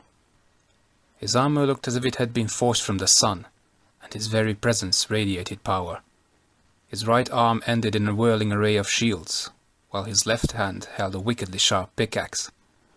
A hatch in his chest partially concealed a Rotuka spinner launcher. The Rahi looked over the beings assembled before him with a single great eye. In a voice that had not been heard by any living being for centuries, the creature said, "Toa." Norik gazed up at the mighty being who had answered his summons. A part of him wanted this moment to never end, for it was the culmination of so many years of work and hardship. "Kitongu," he said, the word carrying all the awe, hope, and joy he was feeling. A long moment of silence followed. Finally, Matau spoke up, saying, "So, big guy, about that favor gift." "All of which is why we came here, and why we need your assistance," Norik finished. "Will you help us get Vakama back?" The Toa Hordika, Norik, and Kitongu were sitting in the underground cavern that the Rahi called home. It was bitterly cold and damp, and the aroma was none too pleasant. but most of the Toa were willing to ignore all that if it meant gaining this powerful new ally. Kitongu looked at Norik and grunted a simple no. "Well, thanks just the same," said Onewa, already rising and eager to get out of the dark space. "We'll be going then." Wenua clamped a hand on his friend's shoulder and kept him still. Kitongu was speaking again, but this time in a language none of the Toa could understand. Only Norik, listening attentively, seemed able to comprehend what was being said. "Kitongu cannot start a battle on your behalf," Norik translated. "But he can aid those loyal to the three virtues. Those like Toa. In fact, doing so is his sworn duty." Matau smiled. "So he'll change us back into our good-looking Toa hero selves?" Kitongu looked at the Toa Hordika of air and said, "No." "I'm confused," said Wenua. Kitongu began speaking again. After a few moments, Norik nodded and said, Of course. "What is it?" asked Nokama. Kitongu sees with one eye what we have not with all of ours," Norik explained. "If you are to save Vakama, you must use your new forms and abilities, not be rid of them." Matau threw his hands into the air. "So we have come all this way, just to find out we didn't have to come all this way." Kitongu made a series of strange sounds. It took the Toa a moment to realize it was laughter. "He thinks it's funny too," reported Norik. "Right. Funny," Matau said bitterly. "That's what I was thinking." Kitongu spoke to Norik again. The Rahaga said, "Your story and devotion to your friend have touched Kitongu. He says it probably helps that it's the first story he's heard since the time before time. But just the same, he finds your quest worthwhile." The Rahi grunted. Norik seemed shocked by the sound, so much that he forgot to translate until Matau prodded. "And?" "And?" Norik said quietly. "He would like to offer us his help." Nokama smiled, feeling for the first time that there might be hope of success after all. She thrust her fist forward.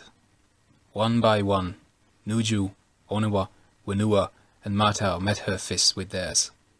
She looked at Norik, her eyes holding an unspoken invitation to join them. "I would be honored," said the Rahaga, adding his fist to the circle. Matau looked up at Kitongu. "You too, big guy." The Rahi extended a hand to complete the circle. Now they were united in a common goal. But no one in the chamber could forget that Vakama was missing, and each, in his or her own way, made a vow to find him and save him from the shadows, no matter what it took. Vakama tested his blazer claws for the 100th time. He was sick of waiting. He wanted to be running, fighting, anything to keep his mind off of where he was and what he was doing. He had no doubt the other Toa were out there with Norik, plotting against him. They would never understand the choice he had made, or that it was the only way to save the Matoran. "They are fools, like I used to be," he thought. "Caught up in the image of being a Toa, and the notion that a mask and a tool and some armor make you the equal of anyone you fight." A thin, hot flame erupted from his claw. "Well, they don't. Sometimes the odds are too great. Sometimes what's inside the armor isn't strong enough to overcome them. If I fought beside them, we would all die, and the Matoran would be lost. This is the only way." The Toa Hordika of fire stared into the mist, trying in vain to spot his former friends. "Where are they?" asked Rudaka. She didn't have to wait long for an answer. Something smashed into the Colosseum gates, knocking them off of their hinges. A couple of battered Visorak sentries followed, hurled into the arena by whatever had felled the doors. As the smoke cleared, Vakama saw 5 Toa Hordika march into the Colosseum, looking for all the world as if they had already conquered it. Vakama! Shouted Nokama. Her voice struck a chord in the Toa Hordika of fire. It had been easy to dismiss his old allies from his heart when they were absent, but now, seeing them again, remembering their adventures, all he could do was whisper, Nokama. Rudaka saw what was happening. She leaned over the rail of the observation platform and said, Not the one you know, Nokama. I didn't hear him say that, snapped Matau. Rudaka looked at Vakama. He did not disappoint her. She's right, he said. You're not here for the reason you think. Wunua pointed up at his former leader. We came here to save you. The only ones you can save now are yourselves, Vakama replied. Bow down and pledge your allegiance to me. Off to the side, Sidorak coughed loudly. To the Visorak, Vakama added. Sidorak coughed again. Vakama finally got the message. To the Visorak King. Onua took a step forward. And if we don't? The Toa Hordika of fire raised a blazer claw, the implied threat obvious to all. I'll make you. Nokama looked at her companions. Each of them nodded in turn. They had not come so far only to turn back now, let alone surrender to an apparently demented fire spitter. She looked back at Vakama, holding her fin barb aloft, and said, I don't think so. Yeah, said Matau, stepping up to stand beside her. You in what battle army? Vakama reached out and snapped off one of the sharpened flak bolts that lined the observation deck. He hurled it down toward the Toa Hordika, its point burying itself in the ground in front of his former friends. More than an answer, it was a signal. The Visorak horde emerged from all around the Toa, their numbers rapidly filling the stadium. Once they were all in position, each spider creature activated its Ratuka spinner, all of them aimed right at the Toa. Oh, right, Matau said. That one. Nokama wheeled her own spinner to life. As we discussed, she said. Ready? The other 4 Toa followed her lead, the energy of their spinners crackling in the misty air. You really think this is going to work? Asked Matau. Nokama ignored him. Aim! The Toa shifted as one. Their spinners were no longer aimed at the horde, but rather at the uppermost levels of the Colosseum. At Nokama's signal, they each extended a Toa tool into the whirling field of energy. Merged with the spinners, the tools were held fast. Now wherever they went, the Toa Hordika would be pulled along behind. Nokama glanced at Matau. Ask me again in a minute. All around them, the Visorak spinners were making an angry hum like a maddened swarm of fireflies. Onua had come to know that sound all too well. It meant they were about to be launched. Nokama, he said. The Toa Hordika of water was watching the Visorak carefully, waiting for the right moment. If she moved too soon, they would change their target and nail the Toa as they ascended.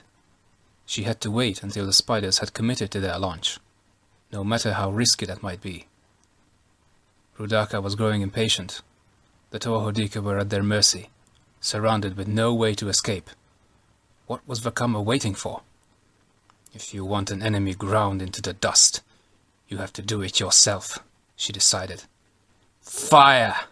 Rudaka shouted. The Visorak spinners launched, even as their viceroy flipped the switch, causing the observation platform to ascend.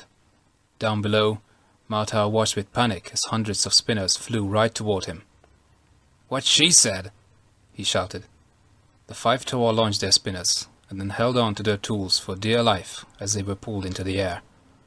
The Visorak spinners converged on the spot where they had been standing, utterly decimating the ground. Onua glanced over his shoulder at the horde and shouted, Gotcha! Unfortunately, taking his eyes off where he was going proved to be a bad idea, as he slammed headfirst into the side of the Colosseum. Nokama, Nuju, and Wunua stuck to the plan. With great effort, they climbed up their tools and mounted the spinners. None of them had ever tried anything like this before, actually riding a wheel of energy, and they all knew it was only the electromagnetic field around the wheels that supported them.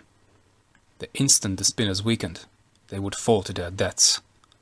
For now, though, they were proving quite effective at slicing through Visorak webs. Nokama's orders had been for all 5 Toa to head into the Colosseum's maze of hallways, but Matao had other plans. Once he saw that they were safely inside, he steered his spinner up toward the observation deck and Vakama. "The time has come to settle things between us, Fire Spitter," he said to himself. "I'm coming back down with you, or I'm not coming back down."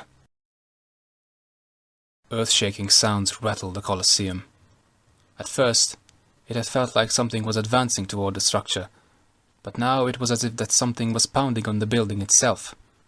A prospect Sidorak did not find comforting.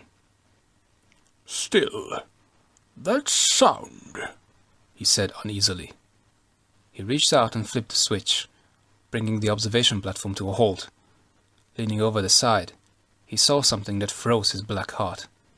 It was Kitongu, body radiating raw power, climbing up the wall of the Colosseum. With the horde in hot pursuit of the Toa Hordika, there had been no Visorak to warn of his approach. "What is that?" asked Sidorak, shocked. Vakama glanced over the side, seemingly unconcerned. "I guess it's Kitongu." "But Kitongu doesn't exist." Vakama met the Visorak King's gaze and said flatly, "I guess you're wrong about that." The Toa Hordika of Fire turned his attention to Rudaka, saying, "I'll take care of him." She reached out a hand to stop him. "No, Vakama. It is not your place." Rudaka smiled and extended her clawed hand to Sidorak. "It is that of a king." A million thoughts flew through Sidorak's mind at once. Facing Kitongu would, of course, be potentially suicidal, but refusing to do so would mean losing the respect of Rudaka, perhaps even being so shamed that the Horde would no longer obey him. In the end, he really had no choice, and he knew it, and so did Rudaka. Sidorak drew himself up proudly and took his viceroy's hand. "If Kitongu wasn't a myth before, he soon will be." Rudaka and Sidorak headed for the platform's exit and a confrontation with the legendary Rahi beast, leaving Vakama behind. "Where is my place?" he asked. Rudaka never looked back as she said, "The future, Vakama. The near future. As I told you before, be ready." Then they were gone. Vakama walked back to the railing, muttering, "The future. I wish it would hurry up and get here. It has!" Vakama turned barely in time to see Matao, being pulled along by his spinner, flying toward him. Before the Toa Hordika of Fire could react, Matao had grabbed him and yanked him off the platform and into the air. They soared high above the Colosseum, Vakama struggling all the while. "Put me down!" he yelled. But Matao had no intention of letting go. It was only when Vakama finally managed to wrench Matao's fangblade loose from the spinner's field that the ascent stopped abruptly. Without the Rituka's power to keep them aloft, the 2 Toa Hordika plunged toward the Colosseum's central spire. Together, they smashed through the dome of the atrium that crowned the spire, landing amid its fragile framework. It was Matao who made it to his feet first. "You wanted down," he snarled. "You got down." Vakama leapt from the debris, eyes blazing, pain and anger bringing the Hordika side of him to the surface. "Your place is here, Vakama. Now, with us," said Matao. "We are here to rescue the Matoran." Vakama's answer was a growl of rage. "You remember, don't you?" Matao asked hopefully. This time, his old friend's response was an impossibly fast leap that sent him crashing into Matao. Kitongu had almost reached the top of the central spire of the Colosseum. No Visorak had dared challenge him. Warriors they might be, but fools they were not. Not everyone ran from the Rahi, however. A bolt of pure shadow struck him in mid-climb, tearing him free of the building and sending him toward the ground. Halfway down, he slammed his sharpened tool into the wall, checking his plunge. High above, Rudaka stood, wisps of dark energy still swirling around her fingertips. Seeing that her prey had somehow managed to save himself, she muttered, "I am almost impressed." Worried she was not. She and Sidorak were in a perfect position to pick off the Rahi beast at their leisure. Taking careful aim, Rudaka let loose another blast. This one shattered his tool. Again, Kitangu fell. It is only right, she thought. A legendary Rahi must meet a legendary death, after all. Chapter 9. Recording by Dungeoneer Harold. What thoughts went through the mind of the Rahi called Kitangu as he plunged toward the Colosseum floor far below? Did he wonder if this was some sad trick of fate, that he should emerge after having been hidden for so long, only to die? Did he fear for the safety of the Toa Hordika once he was gone? Did he face his end with courage, or the blind, unthinking panic of a beast? There is no way for anyone to find out before he struck the tiled floor like a meteor, creating a massive crater. The impact triggered the last reserves of power in the arena, activating the floor and causing individual tiles to rise and fall like ocean waves. When it finally ground to a halt, the Colosseum pavement was a tiered field of random heights and treacherous drops. "Well, that's that," said Sidorak. "No," snapped Rudaka. Then, realizing Sidorak was looking at her in surprise, added gently, "I mean, shouldn't we be certain?" Sidorak glanced down at the crater and the unmoving Kitangu. Emboldened by the victory, he said, "If doing so would make you feel better, my soon queen." He headed inside the spire to make the journey down to the arena floor. Rudaka followed, her soft comment dripping with insincerity and acid. "Yes, if only you will protect me." Matau staggered toward the narrow ledge that surrounded the atrium. Another step, and he would be nothing but a green smear on the ground so far below. Not that Vakama seemed to care about that, given how he was advancing on his fellow Toa. "I said I wanted to talk, Vakama, not anger fight." "I don't take orders from you," growled Vakama. "I give them." For the first time, Matau truly saw how his old friend had changed. Whatever Vakama's reasons for allying with the Visorak, good ones or bad, it seemed that he had now plunged so deeply into shadow that he had lost himself. "What's happened to you?" Vakama snarled, a savage grin on his face. You know, outside of the obvious," Matau added. "Don't fight it, Matau," Vakama replied in a voice brimming with darkness. "It is our destiny." Before Matau could answer, Vakama charged again. Knocked off balance, Matau fell over the ledge, but his Hordika reflexes saved him as he caught hold of a bust of Sidorak. Dangling helplessly from it, he could only watch as his attacker advanced, ready to bring their conflict and Matau's life to an end. Sidorak and Rudaka stood over the fallen Kitangu. The beast lay, unmoving, his armor blackened and scorched by the Viceroy's power. He looked like he would no longer be a menace to an Archive's mole, let alone to the ruler of the Visorak. "On your feet, thing," snarled Sidorak. In response, Kitangu tried to rise, but the blasts and the impact were too much. He slumped down again. "Whatever," muttered the Visorak king. "The final blow is yours, Rudaka." "Just like all the others?" Her tone was no longer respectful and submissive. In fact, it sounded positively insolent. Sidorak turned to find another surprise. Rudaka was walking away. "Where are you going?" he demanded. "Finish him." "You're the great king, Sidorak," she challenged. "You do it." Sidorak looked away from her, back to Kitangu.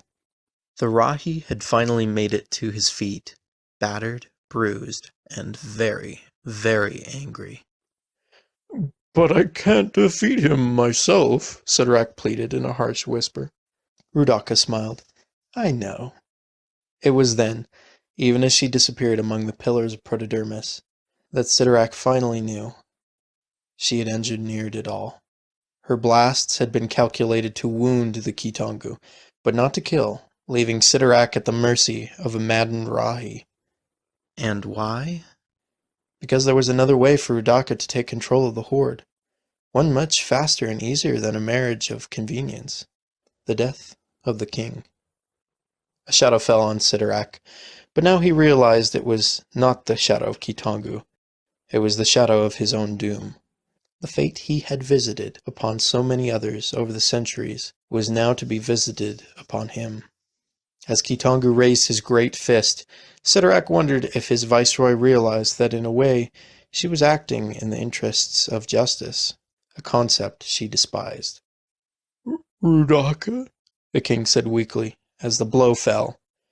As last words go, not very memorable. But in the moment of his death, Sidorak did something he had never done before. He gave credit where credit was due. Hordika heard the sound of rending metal, a sign that the battle had ended the way she knew it would. So engrossed was she by the thought, she never noticed hundreds of Visorak eyes narrowing at the sight of her betrayal. "The king is dead," she said, smiling. Her gaze drifted to the top of the spire, where Vakama was about to seal his fate by killing a fellow Toa.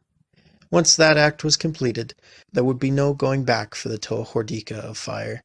He would belong to the shadows. "Long live the king," said Hordika, a peal of dark laughter on her lips.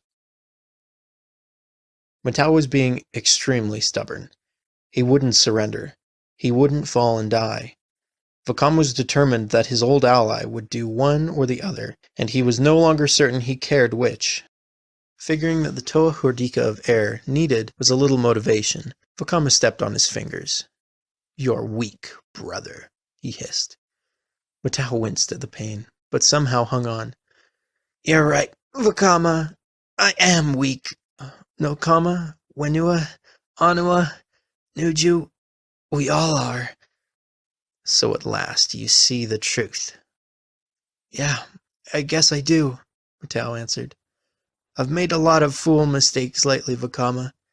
That's what happens when you're brave tough enough to make decisions. I understand that now." "Forgive me if I don't believe that, coming from you," Vakama said, making no effort to hide his bitterness. He raised an armored fist, snarling, "Now let's finish this." "Wait!" yelled Matau. Vakama came to a sudden stop, the final blow still poised to strike his former friend. "Not for long. I just want you to know that I'm sorry for ever doubting you.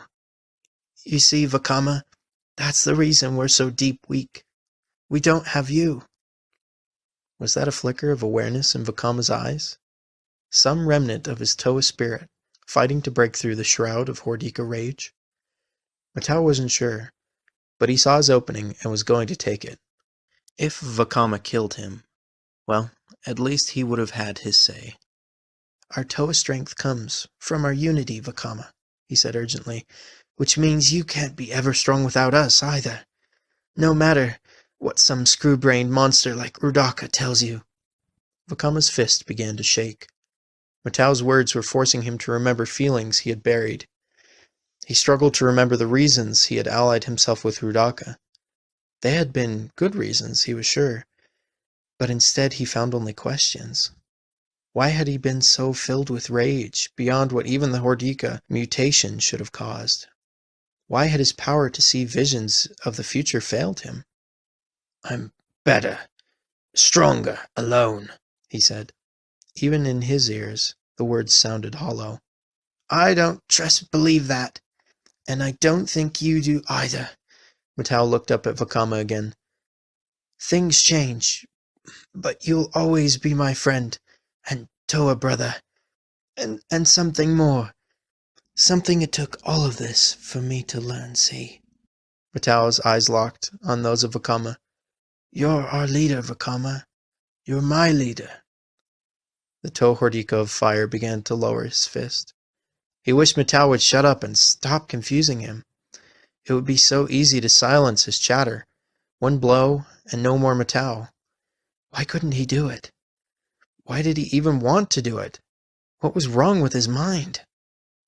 And in case you've quick forgotten, we've got a job to do, Matau continued. A Toa duty, one we have to work together to get through. The Matoran, answered Vakama. Did Matau think he had forgotten them? Everything he had done for... No, wait, that isn't right, Vakama thought. How would killing Matau possibly help the Matoran? I was going to order the Matoran freed, the Toa freed, and here I am, about to swat one like I would a fire flyer. I knew you'd remember, Matau said, smiling. If you ask me, rescuing the Matoran is maybe the reason we were made Toa heroes. Our destiny, one that's better than any other someone else could offer you. Matanui, why won't he just shut up? Thought Vakama. All that chatter, all those words, they never stop. I didn't ask, the Toa Hordika of Fire said, his expression darkening. Matau knew he had maybe pushed too hard, too fast.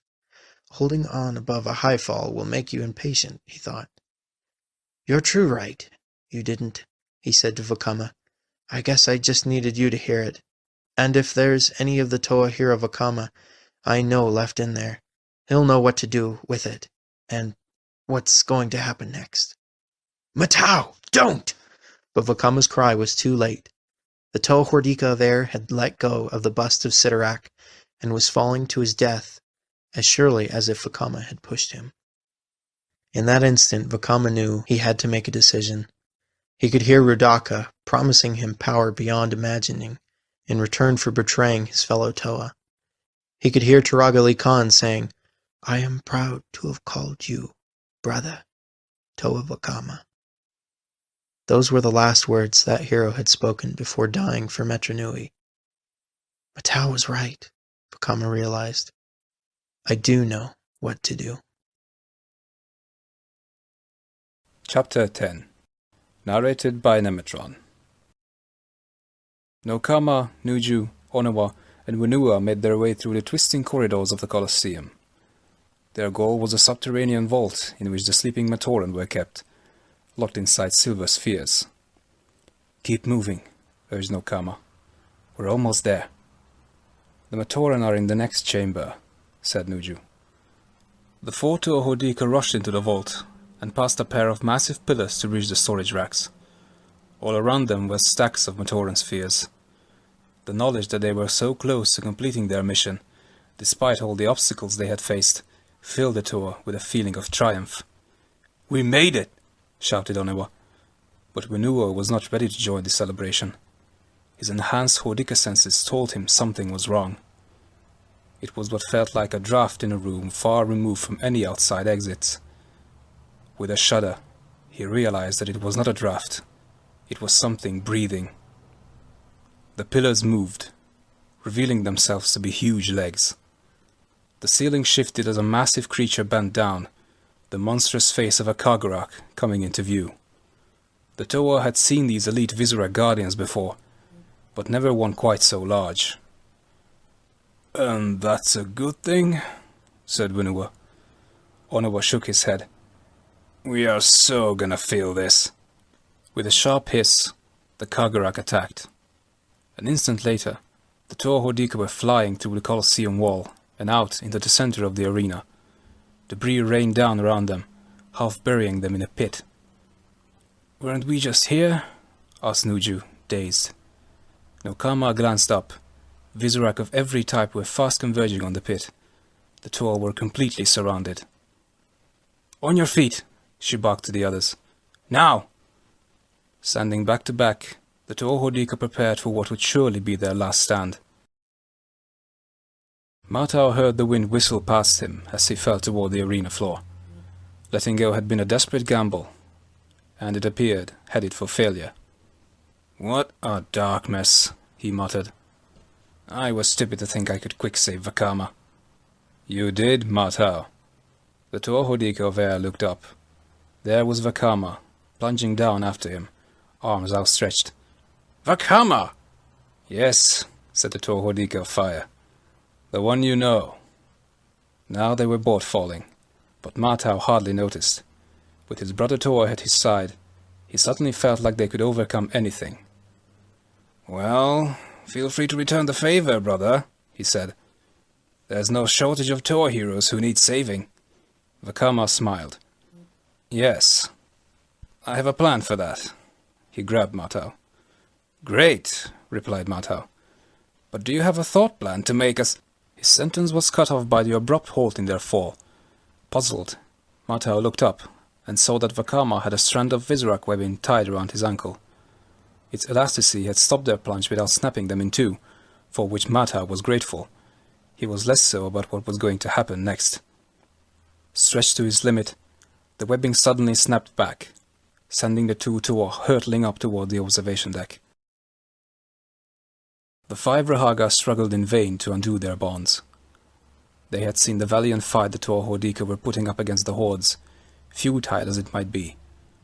They knew once the Toa were downed, Rudaka would have no further use for her bait. "It's no use," said Bomonga. "What would Norik do?" None of the Rahaga had an answer for that. Then a reply came from an unexpected direction, up above. "Watch and I'll show you." The Rahaga followed the direction of the voice to see their missing friend flying toward them on top of his energy spinner. "Norik," shouted Coolus, overjoyed. "I knew you'd come for us," said Iruni. "What took you so long?" Norik landed and unlimbered his staff, using its edge to slice through the Rahaga's bonds. "My flying isn't what it used to be. I'm not exactly a Toa, you know." "Not exactly," agreed Bomonga. "Now then," said Norik, "let's go have those who are." The Rahaga reached the arena floor just as the Visorak's determined attack was about to overwhelm the 4 Toa Hordika. "This is it," said Nokama, almost too tired to lift her fin barbs. "May the Great Spirit welcome us." "Mind if we lend a hand?" shouted Norik. "Or 12 of them?" said Iruni. "We're going to need them all," answered Onawa. In truth, they were going to need far more than the help of the Rahaga to win the day. The Visorak came in waves, and even with the addition of new allies, it was only a matter of time before the Toa's defenses were broken. "Norik, even with your help," Nokama began. "I know, noble Nokama," the Rahaga answered. "And it's all right." Rudaka's voice cut through the din of battle. "I'm glad to hear you have made your peace, Rahaga." The Viceroy of the Visorak was riding atop the Kagarak, the horde assembled around her. If the Visorak were less than enthusiastic to be following the murderer of their king, they were keeping it to themselves. Rudaka dismounted and looked at the 4 Toa. "But first, you have something I want." "What more could you possibly take from us?" asked Nokama. The Viceroy smiled. "Your elemental powers. Earth, stone, ice, water. Fire already belongs to me." Then her smile abruptly vanished. "Wait, one's missing." Matau landed hard in front of her. "Yeah, that would be me." Vakama followed right after him, taking up a position next to Rudaka. "Thank you, Vakama," said the Viceroy. "Now, about those powers." Matau wheeled his Rotuka spinner to life. Nuju, Nokama, Onewa, and Wenua followed his lead. "You want 'em so bad?" snarled the Toa Hordika of air. "Take 'em!" The 5 Rotuka spinners slammed into Rudaka, unleashing their elemental fury. She was staggered by the onslaught, but not felled. Instead, her response was chilling laughter.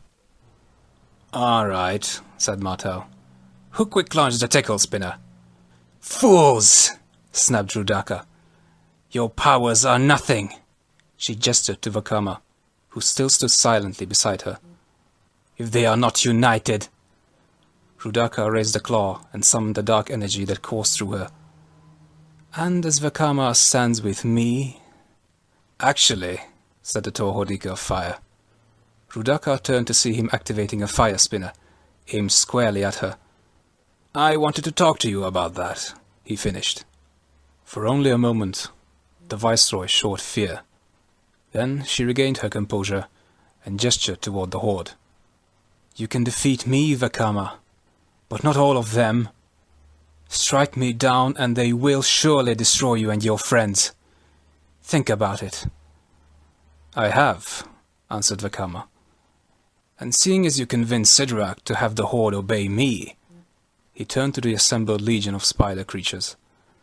Get out of here, all of you. You're free. That's an order. For a split second, the outcome was in doubt. The Visorak had been conditioned for years to blindly follow the orders of their leader. Sidorak had led them to conquest after conquest, and Rudaka was his successor by virtue of his death. Ordinarily, even the orders of their commander could not make them turn on their leader.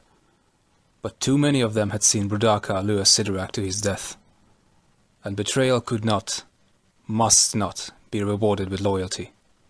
Without so much as a glance in her direction, the Horde dispersed, abandoning her, as she had abandoned their king. Traitors! Rudaka screamed after them. You can't betray someone you're enslaved to, said Vakama. And to think I thought you could be king, she sneered. I lead only those who choose to follow me, Vakama replied. That's the difference between being a leader and being a tyrant. A certain Toa taught me that. And something else. Our destinies are not written in stone, set in place. They are something we have defined for ourselves. His spinner rose and hovered in the air. I found mine. Everything happened at lightning speed. In the instant before the spinner was sent on its way, Rudaka pried open a plate on her armor to reveal an ebony stone. Seeing this, Norik rushed forward and screamed, No, Vakama, don't! It was too late. Vakama's spinner crossed the short distance between him and Rudaka and struck her. Its energies combined with those she had already absorbed, setting off a chain reaction. There was an explosion of brilliant light so bright it blinded them all. When the glare had faded, Rudaka was no more, with only shards of the stone remaining to mark her passing. Vakama, you have no idea what you have just done, said Norik. Her heartstone, Vakama replied. Yes, carved from the same protodermis you sealed the Makuta in. In destroying it, you've broken the seal. And set Makuta free, concluded the Toa Hordika of Fire. He looked at his brothers and sister, safe and together once more. For some reason, he doesn't scare me anymore. Vakama turned at the sound of an impact behind him. He saw Kitongu on the ground, spent from his efforts against Sidorak and Rudaka. The Toa Hordika gathered by the Rahi's side. You owe me nothing, Kitongu. Especially in light of all you have already done, said Vakama. But my duty requires that I ask. Will you change us back? Kitongu's answer came in his own language. Norik translated. He wants to know why you would want that, now that you have made peace with the beast within. That you might even be better for it. There's a promise we must be our old selves in order to keep, Vakama answered. Then so will you be, said Kitongu. Vakama held out his fist. The other 5 Toa Hordika touched theirs to his, forming once more the circle of 6. All right, big guy, Matau said to Kitongu. Hit it. Kitongu drew upon his unique power and released his energy in a wave, letting it wash over the mutated forms of the Toa Hordika. The Rahaga looked on, silently imploring the Great Spirit to make things right once more. The door to the Matoran vault opened once more. This time, it was Toa Metru who stepped over the threshold, not Toa Hordika. Time to wake up, my friends, Vakama said, looking around at the multitude of spheres. We're going home. It took many hours of labor by the Toa, the Rahaga, and Kitongu to remove the spheres from the vault. They were then loaded into the airships the Toa had constructed for just this occasion when they were Hordika. Nice ships, Matau commented, looking over his own handiwork. Just don't crash them this time, replied Onewa, smiling. Nearby, Vakama and Norik stood together. The tall Metru of Fire took a long last look at his city, knowing it might well be years before he saw it again. I guess this is it, he said. No, Vakama, said Norik. This is just a different beginning. Of what? Norik smiled. I wouldn't dream of spoiling it for you. Well, whatever it is, thank you. You are most welcome, Vakama, replied the Rahaga. But it is I who should be thanking you. I don't understand. Norik smiled broadly. It's not every day I get to see a legend, you know. The Toa of Fire nodded toward Kitongu. Yes, he is quite a sight. Indeed, the Rahaga replied. But I wasn't talking about Kitongu. It took a moment before Norik's words sank in. The Rahaga was right. What they had accomplished would live in legend from this day forward. The Great Rescue, said Vakama. It's funny, said the Rahaga. You spend your whole life chasing something, only to find when you finally catch it that the pursuit was what was important. That it's changed you. That you'll never be exactly the same. Vakama nodded. I guess I've changed too. Norik placed a hand on the Toa's armored shoulder. And in doing so, freed us Rahaga to be what we are. Knowing that the new world and its Matoran are in most capable hands. Which means the last time I will ever use this gesture, Norik finished, holding out his fist in the Toa salute, is to say thanks. I like that. Me too, said Vakama, meeting the Rahaga's fist with his own. The small fleet of ships had lifted off and were heading out to the sea. Aftershocks from Makuta's earthquake had widened the gap in the Great Barrier, and Vakama believed new tunnels might be found leading to the surface. For a change, no one argued with him. Riding in the lead ship, Nokama, Vakama, and the other Toa looked down over the city. Will you miss it? Asked the Toa of Water. Vakama glanced down and saw the Rahaga and Kitongu on the observation deck of the Colosseum, their eyes tracking the slow passage of the ships. Some things, he answered. As they neared the Great Barrier, Onewa pointed down to the rocks, alarmed. Makuta! He's gone! Vakama could see that he was right. The Protodermis prison was shattered, and the Master of Shadows had disappeared. Not for long, he said. I imagine we'll be seeing him again very soon. And when we do, we'll find a way to defeat him, said Vakama, steering the ship toward the rift in the barrier. Because that's what Toa do. Epilogue. Recorded by Lord of the Tree Frogs. Because that's what Toa do. With those final words, Turaga Vakama brought his tale to an end. With one smooth motion, he scooped up the stones from the Amaja circle. Tahunuva took particular note of how he handled the black stone that represented Makuta, the sole surviving shard from that entity's prison of long ago. I was right, the Turaga said.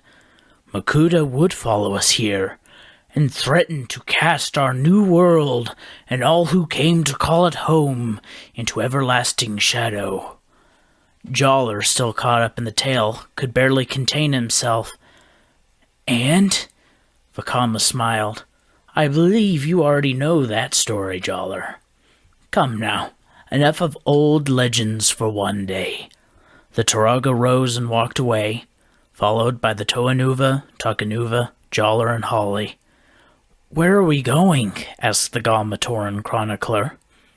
To make new ones, answered the hero of Metru Nui. Origin of the Rahaga. Recording by Trajan Ehm. From the Chronicles of Holly, as related by Turaga Vakama. As we prepare to start our journey back to the city of Metru Nui, I cannot help but remember the Rahaga. I wonder if they are still in my homeland, or if they have moved on to continue their work elsewhere. Of all the beings I have encountered, they were among the wisest and bravest. And were it not for them, neither I, my fellow Turaga, or the Matoran who walk Mata Nui today would be here. Rahaga Norik rarely wanted to talk about his past. Fortunately, Rahaga Iruni was not so close-mouthed. It was from him that Matau learned the Rahaga had once been Toa in another land, and not just any Toa. Clad in armor forged from precious metals, and wielding both Toa tools and Rotuka launchers, they were the elite. Each of the 6 wore Kanohi masks, forged in the shapes worn by the great heroes of the past. Their duty? Protect Makuta, he who was sworn to protect and defend all Matoran. They did their job nobly and well. Ironically, they were most often called to defend Makuta against Rahi attacks, for so powerful a being could not dirty his hands fighting beasts. Believing him to be a good and honorable servant of the will of Mata Nui, Norik and his Toa did not hesitate to aid him. Then came the day the light of truth dawned, and the Toa were confronted by a horrible reality. Makuta and the brotherhood to which he belonged were not protecting Matoran. They were oppressing and enslaving them.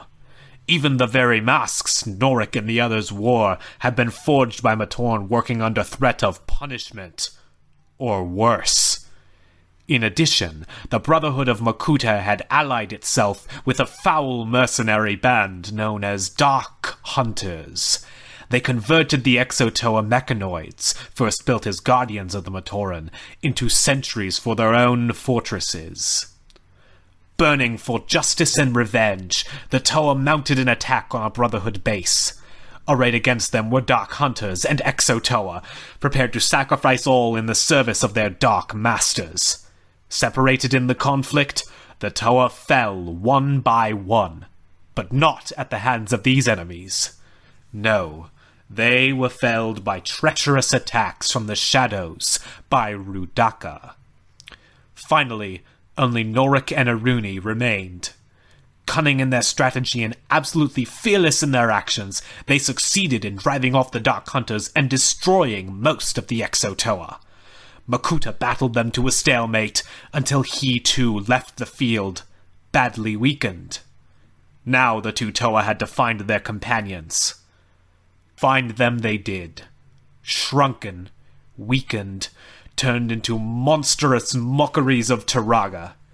In what she no doubt regarded as a fine jest, Rudaka had mutated them, giving them the heads of Rakshi and twisted bodies that would frighten all who saw them. Creatures such as these, she believed, would be shunned by any Matoran they approached. Their days as heroes would be over. Relying on stealth, Norik and Iruni were able to rescue their friends.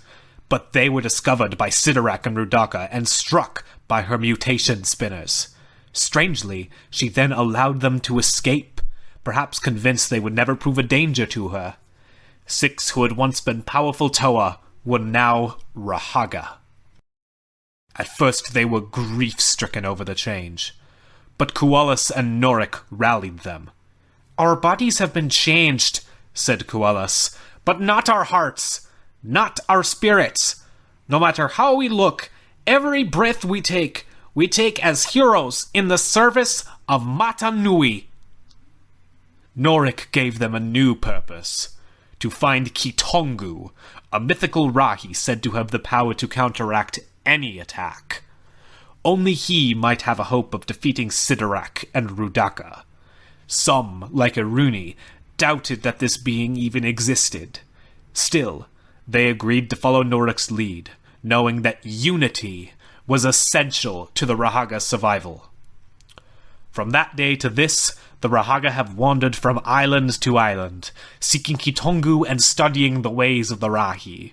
Often their efforts have brought them into conflict with the Visorak hordes, and many a beast has been saved from certain death by the Rahaga. Sidorak had vowed to destroy them. while Rudaka wondered whether there was some way to use them to further her own ends. At last, their journey brought the Rahaga to Metru Nui. Knowing the Visorak must inevitably find their way to the City of Legends, they hid in the archives, observing with horror as their ancient enemy, Makuta, returned and rained destruction on the city. They saw the valiant efforts of the Toa Metru that led to his defeat, and they noted with dread that the heroes then left the city, leaving it defenseless before the Visorak horde. By the time the Toa returned, the Visorak were in control of Metru Nui. Worse, the Toa fell into a trap and were mutated into Toa Hordika. The Rahaga could wait no longer. Risking discovery by Sidorak, they rescued my friends and me. They armed us with the truth and gave us the will to fight on. Whether they wait for us still in Metru Nui or not, Hali, they deserve to be remembered as the greatest of Toa. End of book, Web of Shadows.